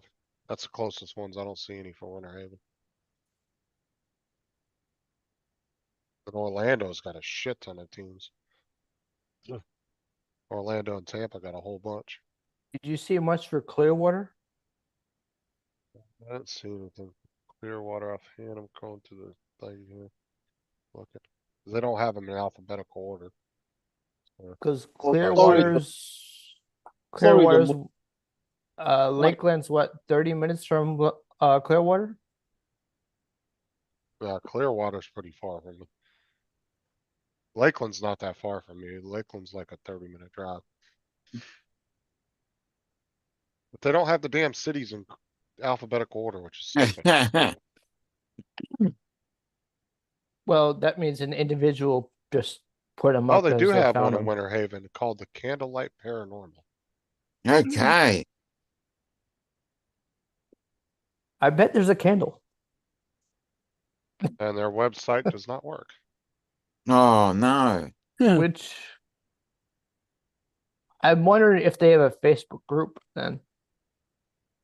Cause they have a thing for website that you can click on, but it doesn't take you anywhere. Well, the paranormal's probably deleted it. Yeah. They got Or inside. They someone's said, no, ghost. you're not gonna have anybody investigating us. Boom. Exactly. So the names of the people that run it is founded in 2008. There's 7 members. And it's 17 run by members. Huh? Don and Paul Herbert. You can contact them, can't you? Yeah, just get a Ouija board. Yeah.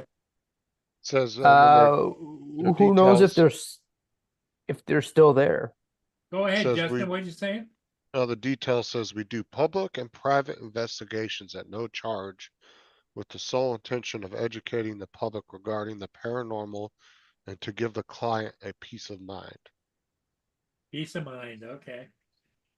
Well, at least I don't charge because, yeah, those people that charge people, I think is kind of, Yeah, it should always be free.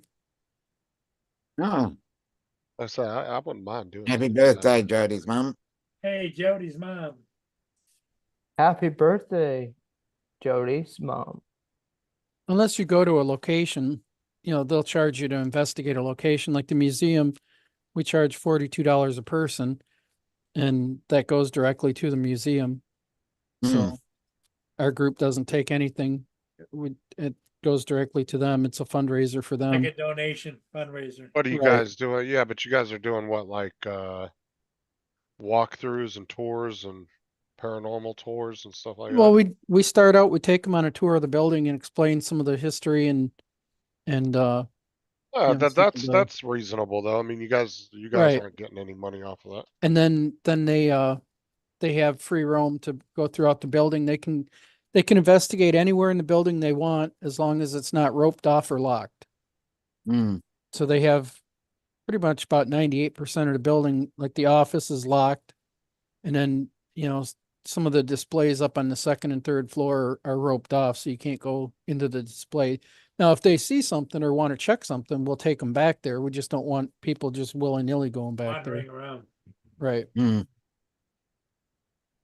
Oh, Now, they got a, what's the Facebook group. percentage of the people that come there that they actually get excited about it and see something or witness something or? Quite a few. We've had some new people that have come in there and continue to come back. Adam in our group, he did his first one there, and that year, in about 5 months, 6 months, he was in there 5 times. He came back, kept coming back, and after talking to him for a while, and that we invited him into our team. We even had one guy one night. It was a public. So there was kind of, just random groups of a couple people here and there. And we were sitting there and all of a sudden we heard a scream. And I said, "Did you hear her scream?" And somebody said, "Yes." We got up and about that time, some people were walking in and I said, "Did you hear a lady scream?" And the guy started laughing. He goes, "It wasn't a lady, it was him." And they said they went to the bar area and he was standing with his back to the bar and, he kind of provoked and, said, "Prove that you're here." And, and the plant that was right behind him and over his shoulder shook and he screamed and his knees buckled and he went right to the ground. Huh. And we heard him scream down at the other end of the What? Must have been loud, huh? Yeah. Well, the thing of it is that you heard cowboy boots walking, right? Yeah, I heard the cowboy boots walking and I seen the guy sitting there. And I even heard the glass sitting there. And What- he was drinking, and he was drinking like Yeah. booze, like a cowboy. And when he set the glass back down on the table, it made the sound of going on the table. We've had at the bar area there's been a lot of people. I personally haven't witnessed it, but a lot of people have said they'll hear DJ. glasses clanging. And DJ. they don't have any glass in there. It's all plastic. Now, when I was doing an event there one time, not a paranormal event, it was a regular event. There was somebody that kept showing up behind the bar, and I kept thinking, oh, I almost knocked this guy over, and I said, I'm sorry, and I turned, and there's nobody there. That happened to me quite frequently that night. Andrew'd like that. What? This is the museum The- here. What's up, TJ? Oh, that The looks that looks old. Yeah, It the is. tall part where it Very says Old Mill old. Museum on it, that part was built in 1848. That part is 3 stories, and there's a basement underneath, so it's actually 4 stories. The part that says banquet hall, that was added on in the 70s. Is it on the registry of like oldest America's oldest buildings or whatever it is? I don't You're know. talking about the historical register? Yeah, Yeah, the I don't know historic if it is or registry. not. I know it's registered with Because if it's that old, it should be. it's registered with something. There is a plaque outside. I don't remember what it said. And this is from the other side of the river. Once a building or a monument or something gets labeled with that, they Yeah. can't fucking touch it. They're not A even allowed to. historical monument. They Yeah. won't even be allowed to. The only thing they'll be allowed to do It- is just maintain it. But that's it. Is that a monument or is that a smokestack in the middle? It's a smoke. It's a smokestack from when they did the manufacturing. Now that part there, where you can see the stone, Henry Ford actually built that part. He had his masons mine the limestone from the river to build that portion of the building. It's cool. And then So the what do front- they have on display? And they're just a bunch of old mill stuff, or is it like stuff from the town, or? It's mainly kind stuff of from a- the town and stuff from, in right there where the sign is, that mentions the dam, and you can see like a doorway and windows in the stone part, the left part of it, just to the right of the banquet hall. There's a generator in there from the 30s when Henry Ford would generate power for the town wow. in building from the river. They've got the old generator in there. It doesn't work. And it would cost too much to get it fixed. But the second story, they've got like a school. One area set up like a school would be set up. There's like a dinner table, like it would be set up, a kitchen, like it would be set up, just things like that. The top floor is kind of, it's got a part of it's Native American. And then the other side is like farming, because it's a big farming community. Edward is asking you about the Eloise Asylum in Westland. Eloise is it's pretty haunted. I've only been there. I was there one time. When our group went, I didn't get to investigate. And Dusty says dive the stack. I don't have an FPV drone. Well, Joe, I I bet do, but- Joe would dive the stack. I couldn't even get the FPV drone off the ground without crashing. I gave up on it. I never did. I never did mess with it again. I have to. It's just one of them little tiny hawks. I'll have to get that back out, find it, and try it. Shit, knowing Joe's luck, all you'd hear is a little tink, and that whole fucking stack would just fall over. He'd just knock the whole damn stack over. Just the lightest little hit on it. Yeah.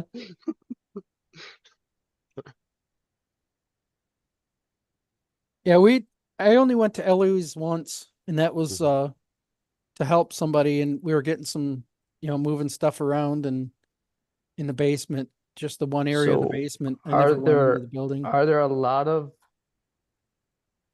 places in that area near you Oh that yeah, are that are older, like 1800s built? yeah. And it doesn't even have to, somebody mentioned earlier, um, wanting a new house because they didn't want it to be haunted. We actually investigated a new house. They were having a lot of issues, and the guy would be underneath the car working on something in his pole barn, Joe and chat. somebody would walk up. He'd hear somebody walk, and he would see somebody walk up and feet right there. And he would, thought it was his wife or somebody. He was saying, nobody was answering him, and he got out and there was nobody there. They were having some issues in the basement, in other areas of the house. And as they're showing us around the property, we come out of the back of the pole barn, and he's telling us about an accident that him and his wife had, that they shouldn't be alive. And I just completely blacked out, and I'm looking. I'm not even paying attention to him. I'm looking because there's an old man walking with the lantern. He's carrying the lantern like, an old lantern. And I look over at them, and I'm thinking, surely they see this guy.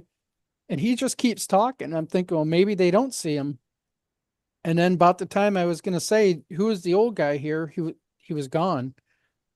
And come to find out that was used for scouts many years ago.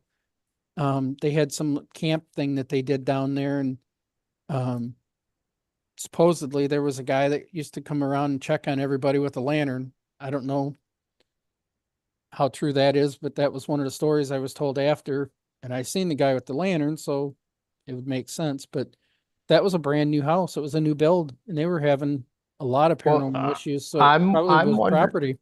I'm wondering if on the property or near the property there's an old Joe, check the chat. cemetery. Johnny's talking to you. Yeah, I don't think there is there. Johnny wants to go flying, Joe. He wants to know what time.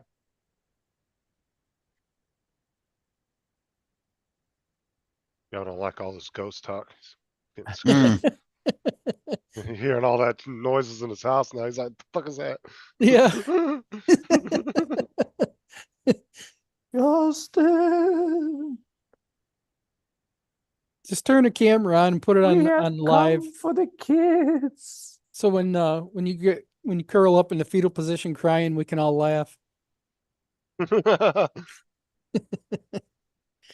You will. I'm just thinking of that house I want to buy. Yeah. Did you That one with decide four between and a the half two? acres way out in the country, 3,000 square feet. Did you decide between the two? No, I haven't got the money, so I haven't got. I got to wait till I get the money to decide which one I'm doing. But you guys decide which He's got a features you big- want, he's got a so you big- can decide he's which got a one you big want. Big settlement coming, Andrew. I know. Just waiting. Yeah, some of the shows I've watched Uh, on YouTube though, yeah, I've seen where people were supposedly having activity in newer homes. Joe, brand do new you neighborhoods. think? Joe, do you think Camp Lejeune is haunted? Probably. Well, it all depends on whether you believe in that stuff or not. I mean, if you've never seen anything, you're probably going to be more skeptical. Right. So, And as we get older, they say, you tune it out because, as a kid, you're told that, that imaginary friend isn't real, and eventually you're too old to have imaginary friends or whatever. And you kind of start to tune that stuff out. A lot of people never tune it back in. I know for a long time, when I was a kid, I used to see somebody over in the kitchen, and he would walk across sometimes, or he would be just standing with his arms crossed, leaning against the refrigerator. And I would tell my mom, and she would say, "There's nobody in the house." And, but then later when I got older, My mom says, yeah, you, as a kid, you used to see grandpa in there all the time. Now, I never met my grandpa. He died before I was born. So I had no idea who it was. You know, I just seen a guy walking and, you know, standing there and freaked me out. She would just tell me that, you know, there was nothing there. And so for years, I never, you know, I kind of tuned it out. And at some point, you know, I started looking and, you know, when Well, we you got had to be the, careful too. Like if you're going into yeah, like say somebody's like, "Oh, this building's haunted. Let's go check it out." Your mind can be a very powerful thing against you. oh yeah, And if you go in there with you can almost cause yourself to have a placebo effect, kind yeah, of in a sense, But where if you, you can actually convince yourself to actually see shit that isn't right. there. but And so you I've got to be able to find that balance to where you can try to perceive that it's real or not, that what you're I've looking at, I've heard of which is kind people of a finding tricky thing. they've gone to a haunted hospital and they find scratches on their chest. But like I said, it's They're all the only about ones like, there. but the thing is it's like, there's real no way of telling whether you're doing that to yourself or not, neither. Right. You know what I'm saying? There's no skill that you can use to say, oh, I got to keep my adrenaline at this level and this and this and that. And it could just be creaky pipes in the walls, but then you're in mind, you're assuming this building's super haunted. So in your Yeah. mind, you're hearing something else and you're going to play off of that I when know it could just one. be something that's Hey, easily Jim. explainable. I know one of the most haunted places in America is Waverly Hills Asylum. Yeah. Plus, a lot of these stupid ghost shows, they make a kind of a mockery out of people that kind of want to take it serious, you know? What about Like like a Ghost Ghost Adventures. Adventures? Oh God, dude, they're fucking ridiculous. Ghost Hunters that used to be on. Dude, don't believe any ghost show you see on TLC or any of those channels. They're all fucking made up. Dude, I liked Ghost Adventures the first couple seasons it was out, right? They were more authentic. It was just them three. Wasn't over the top.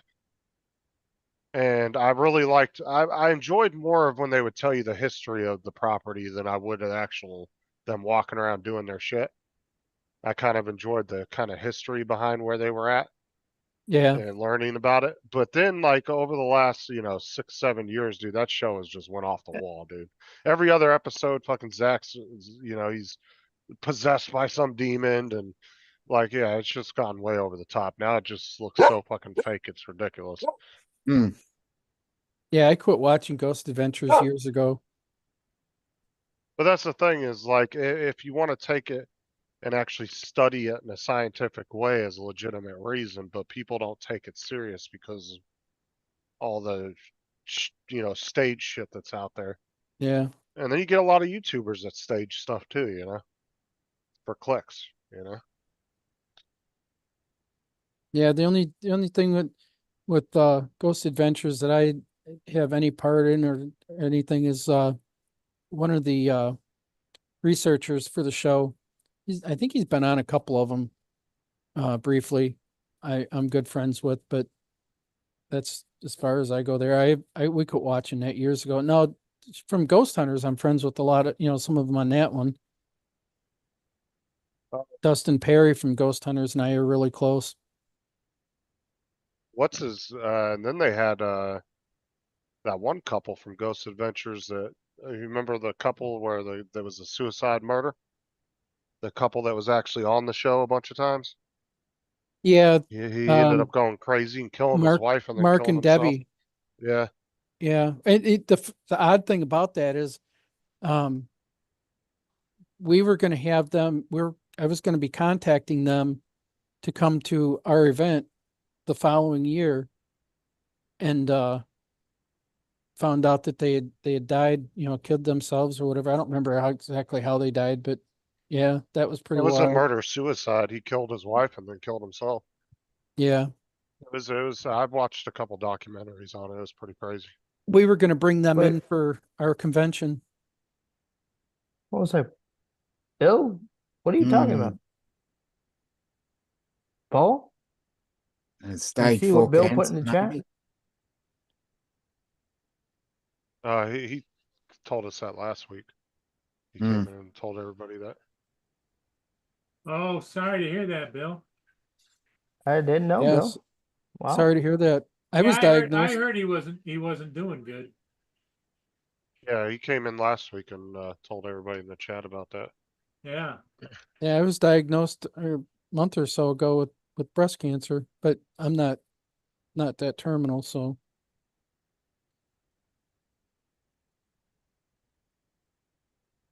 Well, Bill, God bless you. Hmm. Yeah, Jim on the Ghost Psycho is yes. Stage 4 cancer. As Bill, do you believe in ghosts?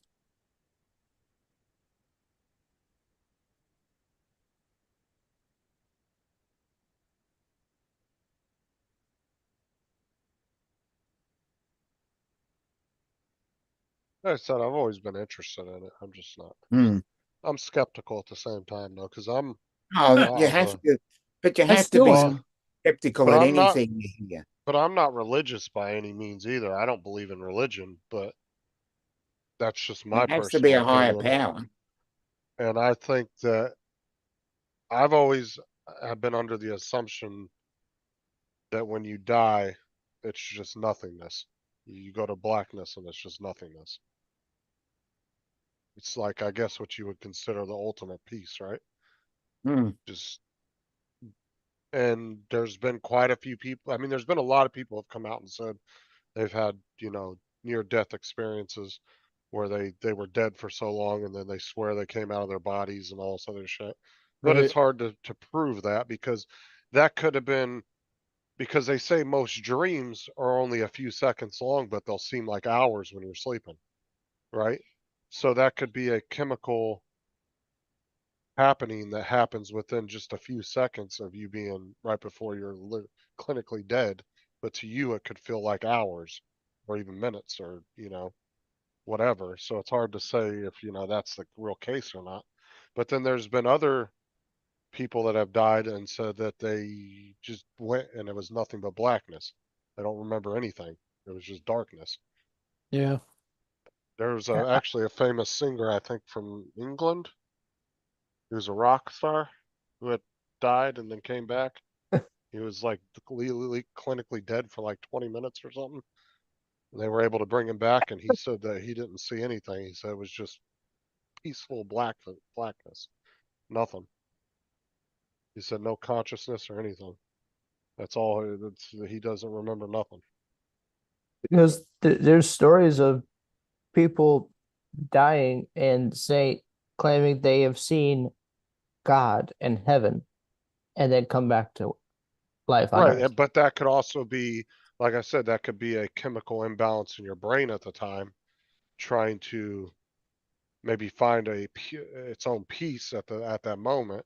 That could only be a second long or 2 seconds long, but to you it could Hmm. feel like, hours, minutes. It's something that's really hard to prove. I mean, Jim is claiming reincarnation is real. Yeah, Bill, did you see what drone shots put in there? or are we talking like what? His neighbor lady had stage 4 cancer and the University of Michigan saved her. Hmm. So he says, don't give up. Told you, man, those university hospitals, man, they're some of the Yeah. best hospitals in the So- Yeah, we've world. been talked about these before. Yeah, like I said, some of the medical universities in the United States are some of the best hospitals in the world because they're on the leading edge of all the cutting edge shit because they're obviously where all the new doctors are all learning everything. So they tend to have the latest of everything. Mass General is one of them. Boston, Massachusetts. You got Florida State University, you got UCLA. Those are really top-notch university hospitals. Matter of fact, the doctor's office that Sarah works at is a Poe doctor's office between the Florida State University Medical and Baycare, the company she works for. It's a co-op between the two. Baycare runs it, but then all the Florida University doctors that are doing their internships, they all come there to do their internships for up to 3 years. I think they do it. They do 1 year, 2 year, and 3 year Yep. internships for new doctors. That sounds about right.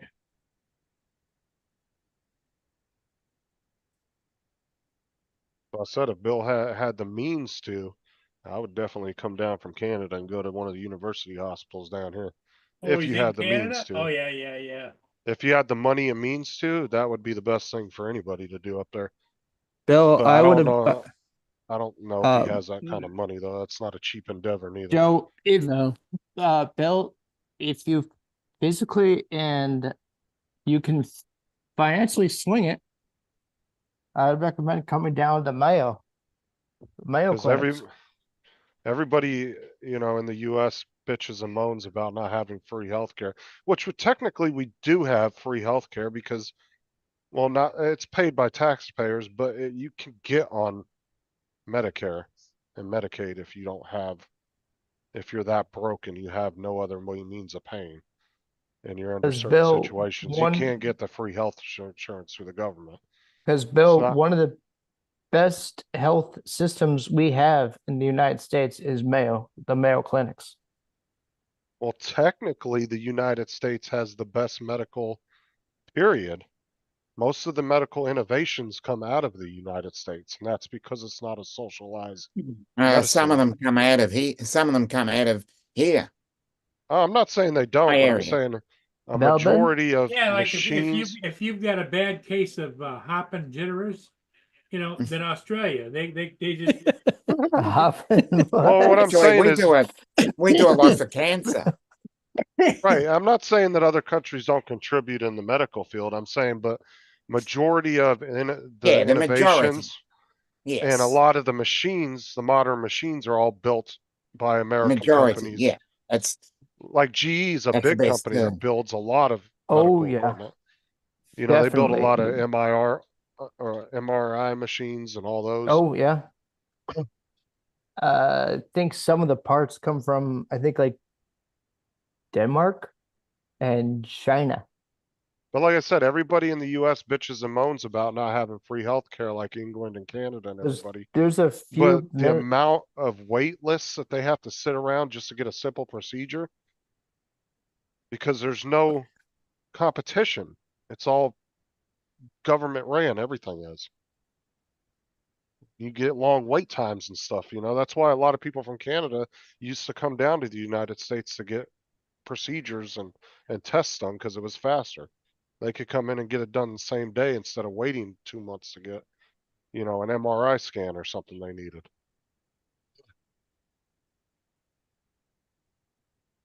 So, Bill, what do you think is going to happen with this bill? This drone bill? It's been sent back. The committee? Because it's not in the NDAA is what there's a video I watched of National Defense Act. Yeah, what's his name? Vic Moss. They want Move from that, and they have to present it again. So pretty much what the Senate wants is they want it separated and not snuck in with the National Defense Act. That way they can look at it separately. They don't want it buried under 20 other projects. Yeah. That's what as I said, Vic Moss, Ken Dono actually talked about it yesterday. But see that so what the House will do is the House will take it back, they'll separate it, they'll pass it again, then they'll send it to the Senate, and then the Senate will decide whether, if it makes it to the Senate, Biden already said he's signing it. So it really falls down to what the Senate does at the end of the day, because it passed with almost pretty much a majority vote in the House. So the House will repass it again, no problem. It's going to be the Senate that is going to be the ultimate decider. We need Ron to come put his take in on this senator, what's his name, from Montana? that brought this bill up in the first place. Yeah, but the thing is there might have been one or two people that brought the bill up, but it's the bad 'Cause the- part about that bill for you guys that fly drones is that it's very bipartisan. And when you get a lot of support on both sides for the same issue, it's almost impossible to stop it at that point. And the House proved that when they voted on it. Because the other bill was from Elise Stefanik, and she's always not the best. So, She has a history of it. like I said, Biden already said he's signing it if it comes to his desk. So that's was a done wa- deal. I watched The Hou- something that talked about Elise Stefanik, and I don't know, somebody in her cabinet that's, is connected to What's up, Corey?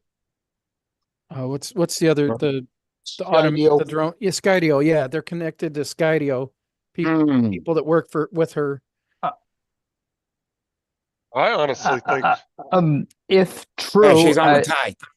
Yeah, I think so if that tape is true, then I think that would be a conflict of interest by Yep. definition, wouldn't it? everything Yeah, the but government does would If be. if she has an interest in it, then definitely conflict of interest. this is the thing though, is I personally think, and this is my opinion, I don't think Skydio started all this. I think because they already were 99% government contract, the government already had Skydio under their thumb. I think they used Skydio as a tool to try to push it. Because you got to remember, all this security shit, it all falls under the deep state and military industrial complex. Well, I thought what they said was that the guy in Stefanik's He used to lobby, work for Skydio. Yeah, the actual document, used to be an employee Right. of Sky. But like I Hmm. said, the government didn't, the Skydio didn't need to grease the government. The government's already got Skydio under their thumb. Because 99% of their business is coming from the US government. Probably like maybe 5% of their business is actually Still a selling little to strange companies. for me. But when she wrote the bill, I bet this person was still working for Skydio. Hmm. But that's the thing is I don't think Skydio, because if you look at Skydio didn't really have an interest in, they weren't even trying on their last couple of drones. They didn't seem to really have an interest in consumer drones to begin with. Seemed like they were So- just kind of throwing a Yeah, but couple out maybe there. maybe they saw an opening and thought, here's the chance for us to get in. Because And I- I've seen Marcus from Idaho Quiet Copters, his review of Skydio drones, and they don't But fly the- nearly as well as DJI. But No, the it's large, a really good drone for flying and tracking. It's just got a crap camera. Yeah, the thing is it was the camera was always the issue. the big picture of this whole issue is the US government is looking at China as an economical and military threat. So the drones are part of a bunch of little pieces that they're trying to get rid of. I don't think, and if you look at, we were looking on Bill's channel last night, I put the link in his chat last night, how many Yeah. registered drones were in the US. Oh There's less there. If you try to estimate how many unregistered drones there might be around 1 million drones altogether. yeah. Jim just So- said Skydio sucks. There's be honest- 730 something thousand drones registered with the FAA.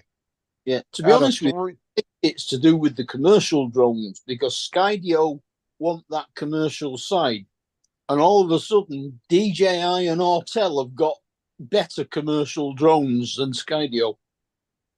But Yeah, yeah. they're talking about adding Autel to the blacklist as well. Follow the money trail. They did that last Uh, week. Yeah, but this isn't a bill about DJI drones. It's a bill about all Chinese drones. So it's not just DJI. I'll tell any drone that's made in China, period. Just But- it stinks. It smells. There's something What I'm saying is if you not go, right about this. If you go by just the registered drones, let's just take out the factor Yeah. because we don't know how many unregistered drones there are. Right? If you just take the 730 some thousand registered drones there are or that have been registered with the FAA that the FAA obviously knows about. How many of those 737 people that have registered drones have multiple drones or have re-registered another drone thinking that they had to do that when they bought it and actually end up with 2 registration numbers? Because I've seen people do that too, where Oh, they understandably, but they it's crashed more one the and they amount of them than the people. because is that enough? Is that enough in the population out of 338 million people to really make a thorn in any of these guys' sides about this? Exactly. I don't think it's So big enough if number. there's a small amount and it's not going to make much of a difference, then there's obviously pork barreling or some sort of money trail that Skydio is trying to push. Like I'll even give the drone community 5 million people out of the population just as a courtesy. That's still Yeah. 329 million people that don't give a shit. Exactly. So why is there such a big stink about it when it's probably 1/10 or 1/100th of the population?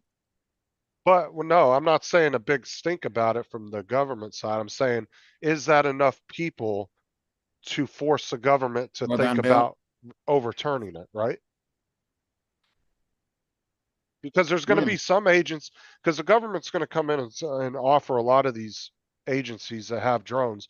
They're going to give them grant money and different funding for replacements or as a payment for what they lost in equipment.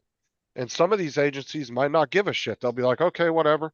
And they'll take the money and run, and go. Yeah. Bill, the link doesn't work. And there's a lot of police departments around the country that buy a lot of equipment and get a lot of grants for equipment and don't end up using half of it. I'm not saying Yeah. that they don't use the drones, but there's Well, I think probably a lot of police departments out there that have them that probably never had a use case for them up to this Just point. ask Tom, one catcher online. I think they're going to but- shoot themselves in the foot doing Autel as well, though. When you consider that Autel provide pretty much most of the electronics that go in all of the cars that are built in Yeah. America. Yeah, diagnostic, GPS, and a few other things. Oh, Autel is a Corey. pretty big company. TJ, Corey. Autel drones is a tiny little fraction of Autel. Exactly. Yeah. No, Well, what they're what about- slowly doing is they're A lot banning of things. automotive. A lot of automotive components. I think what they're doing is they're slowly trying to kill China. Ban a few things here, ban a few things there. You pick up the slack in other areas. You have other countries pick up the slack for it.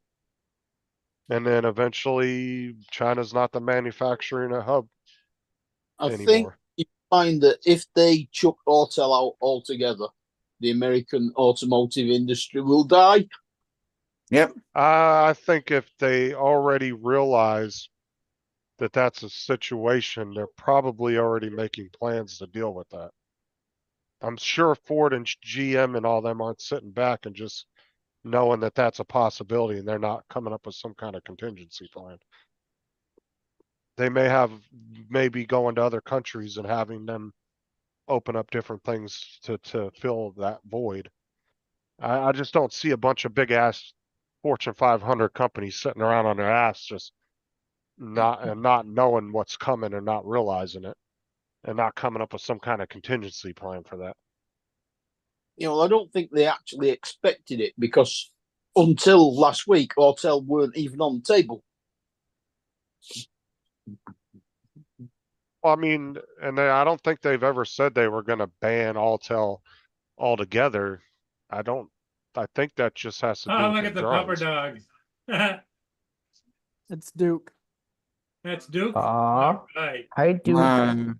Daisy's over there. Daisy's over there. Duke and Daisy. He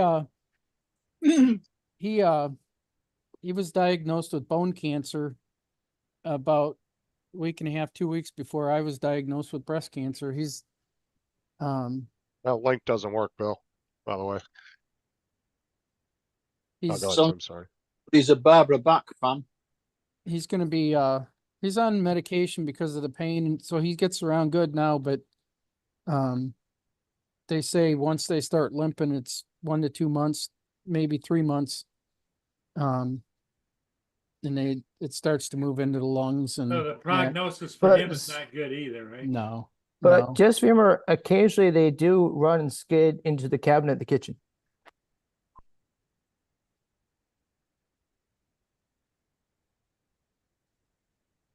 He jumped up. Hmm. He wants some attention. He's been bugging me. That's a good sign. Oh, he always jumps. He was sitting here trying, but Daisy's laying over there, and he'd pop his head up, and he's like, "Oh, I can't jump up here. She's there." And I've got stairs here for him, so he doesn't have to jump sorry. up and down. But he doesn't want to use them. He wants to be independent.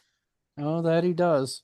Now he'll use the stairs in the bedroom to go up and down on the bed, but Now, how old is he, Tim?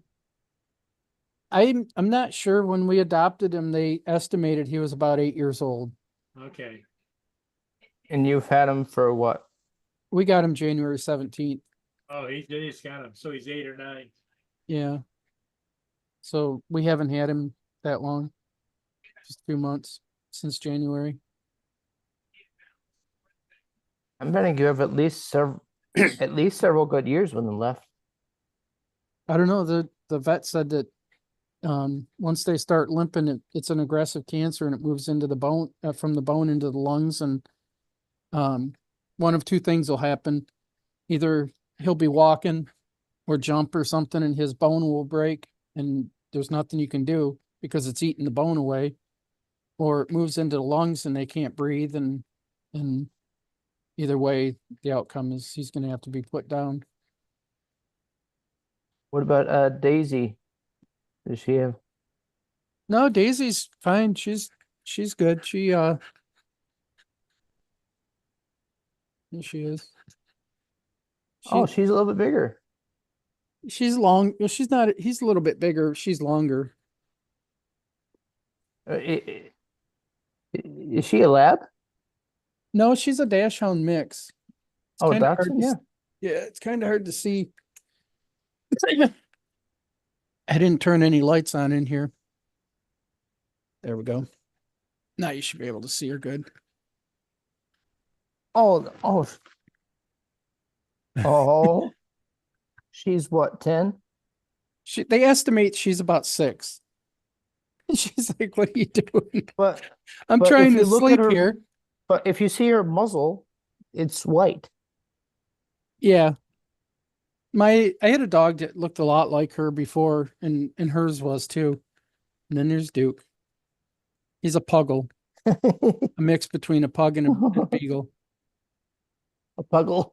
The Yeah. puggle wants to snuggle. Alright, I'm gonna jump off. I'll catch y'all later. See you, Justin. Dinner, Hey, Have a Justin? good night. Bye-bye. I'm just getting off for a little bit. Okay, Okay. Justin. See y'all Are later. you going live tonight? I don't know. We'll see. Okay. I'll see y'all later. Thanks, Justin. Bye, Justin. And stay the hell out.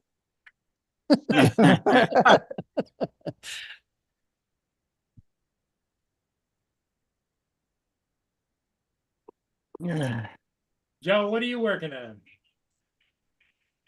Bills. Oh, Bills, yeah. He's paying the old bills. I hate those. Yeah. That's what, I'm paying some bills right now. Joe, that's what autopay is for. Nope. I've got a spreadsheet I work with.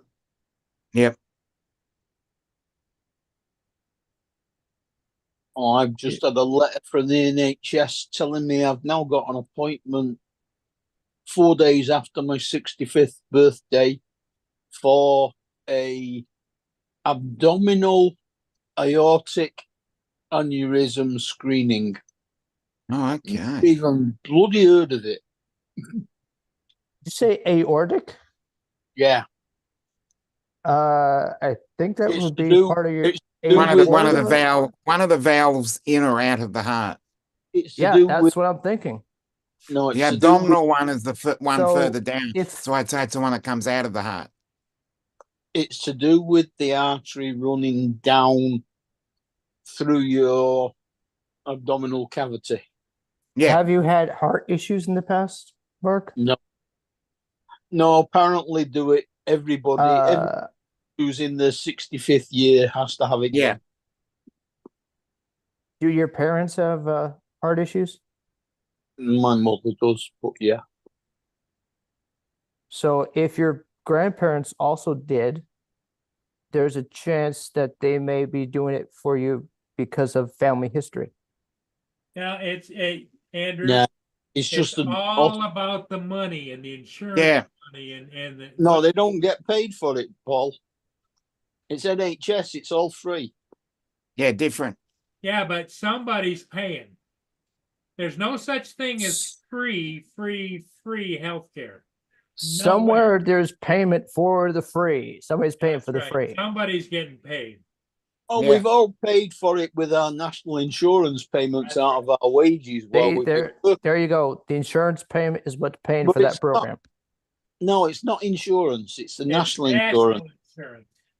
It's social That it's like that- social security. It pays for your pension, it pays for your health care. It's Because there's no such thing as free money. it's Okay. 8% of your wages. Mark, how do you know they're not mismanaging said fund?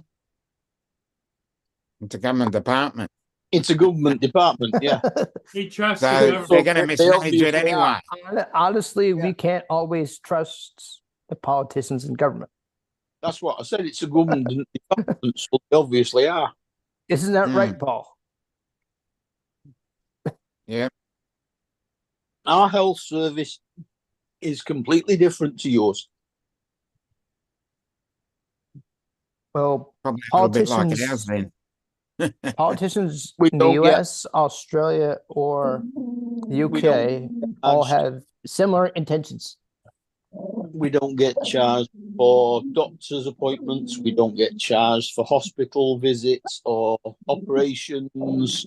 Yeah, because The only thing we have to pay for is your medication, and that's only if you're working. If you're on benefits, you get free medication.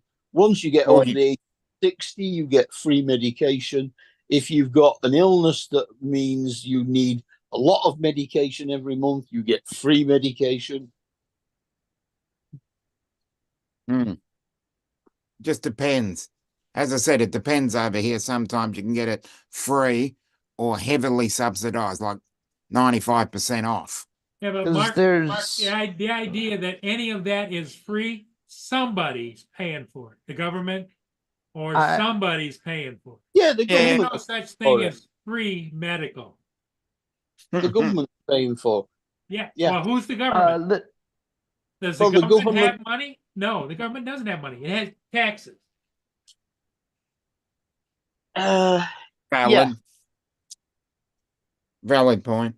But it, like I said, it comes out of the national insurance payments for It- which you pay. It's 8% it's your work. backdoor. It's a backdoor into your and everybody's wallet. Yep. I I still- concur with Paul. I still get it free even though I don't work anymore. Yeah, but somebody's working that's paying for you. But they're getting it free as well. Maybe we're paying for Valid Tim. point. Well, yeah, but they might get the health insurance free, but they're not tax free. It's not health insurance. Yep, it's a health benefit, but they don't live life paying no taxes to any government agency at all.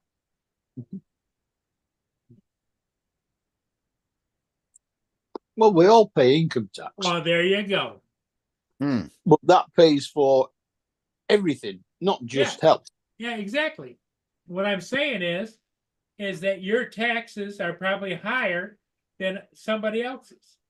Well, Mark, are your taxes, think of it as a graph. Are your taxes You- going up like this? Now you can earn Everybody's does. you can earn around £14,000 a year before you get taxed. Anything over that, up to I think it's £60,000 a year, you get taxed at 20%. Yeah, Anything- you got the bracket Any- system. Anything over £60,000 a year, you get taxed at 40%.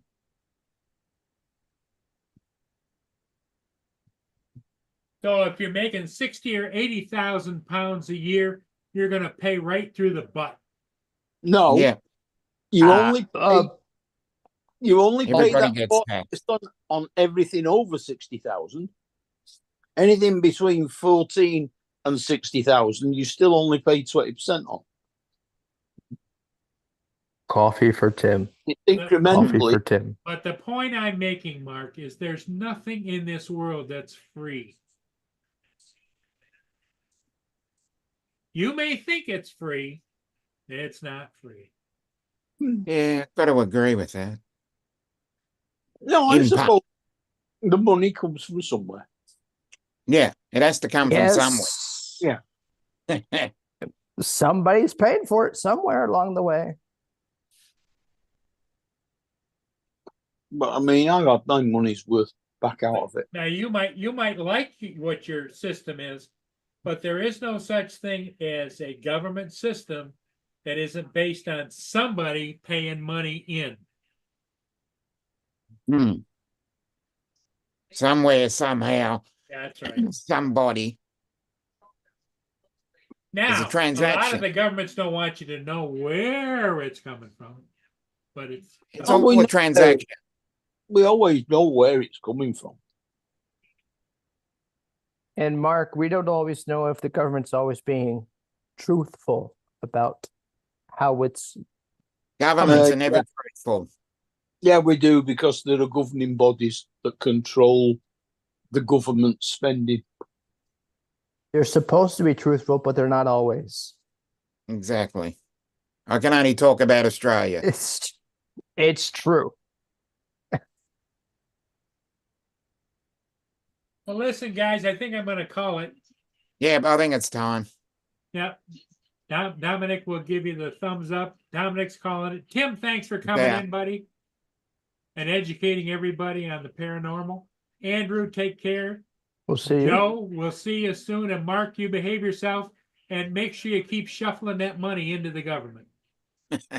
I don't pay them anything. And Mark, make sure you keep as much money away from the government as possible. There you go. I Yeah. don't pay any taxes. Well, about £100 a year is my tax bill at the moment. If you Okay, don't pay bye, taxes, the everybody. government Thanks.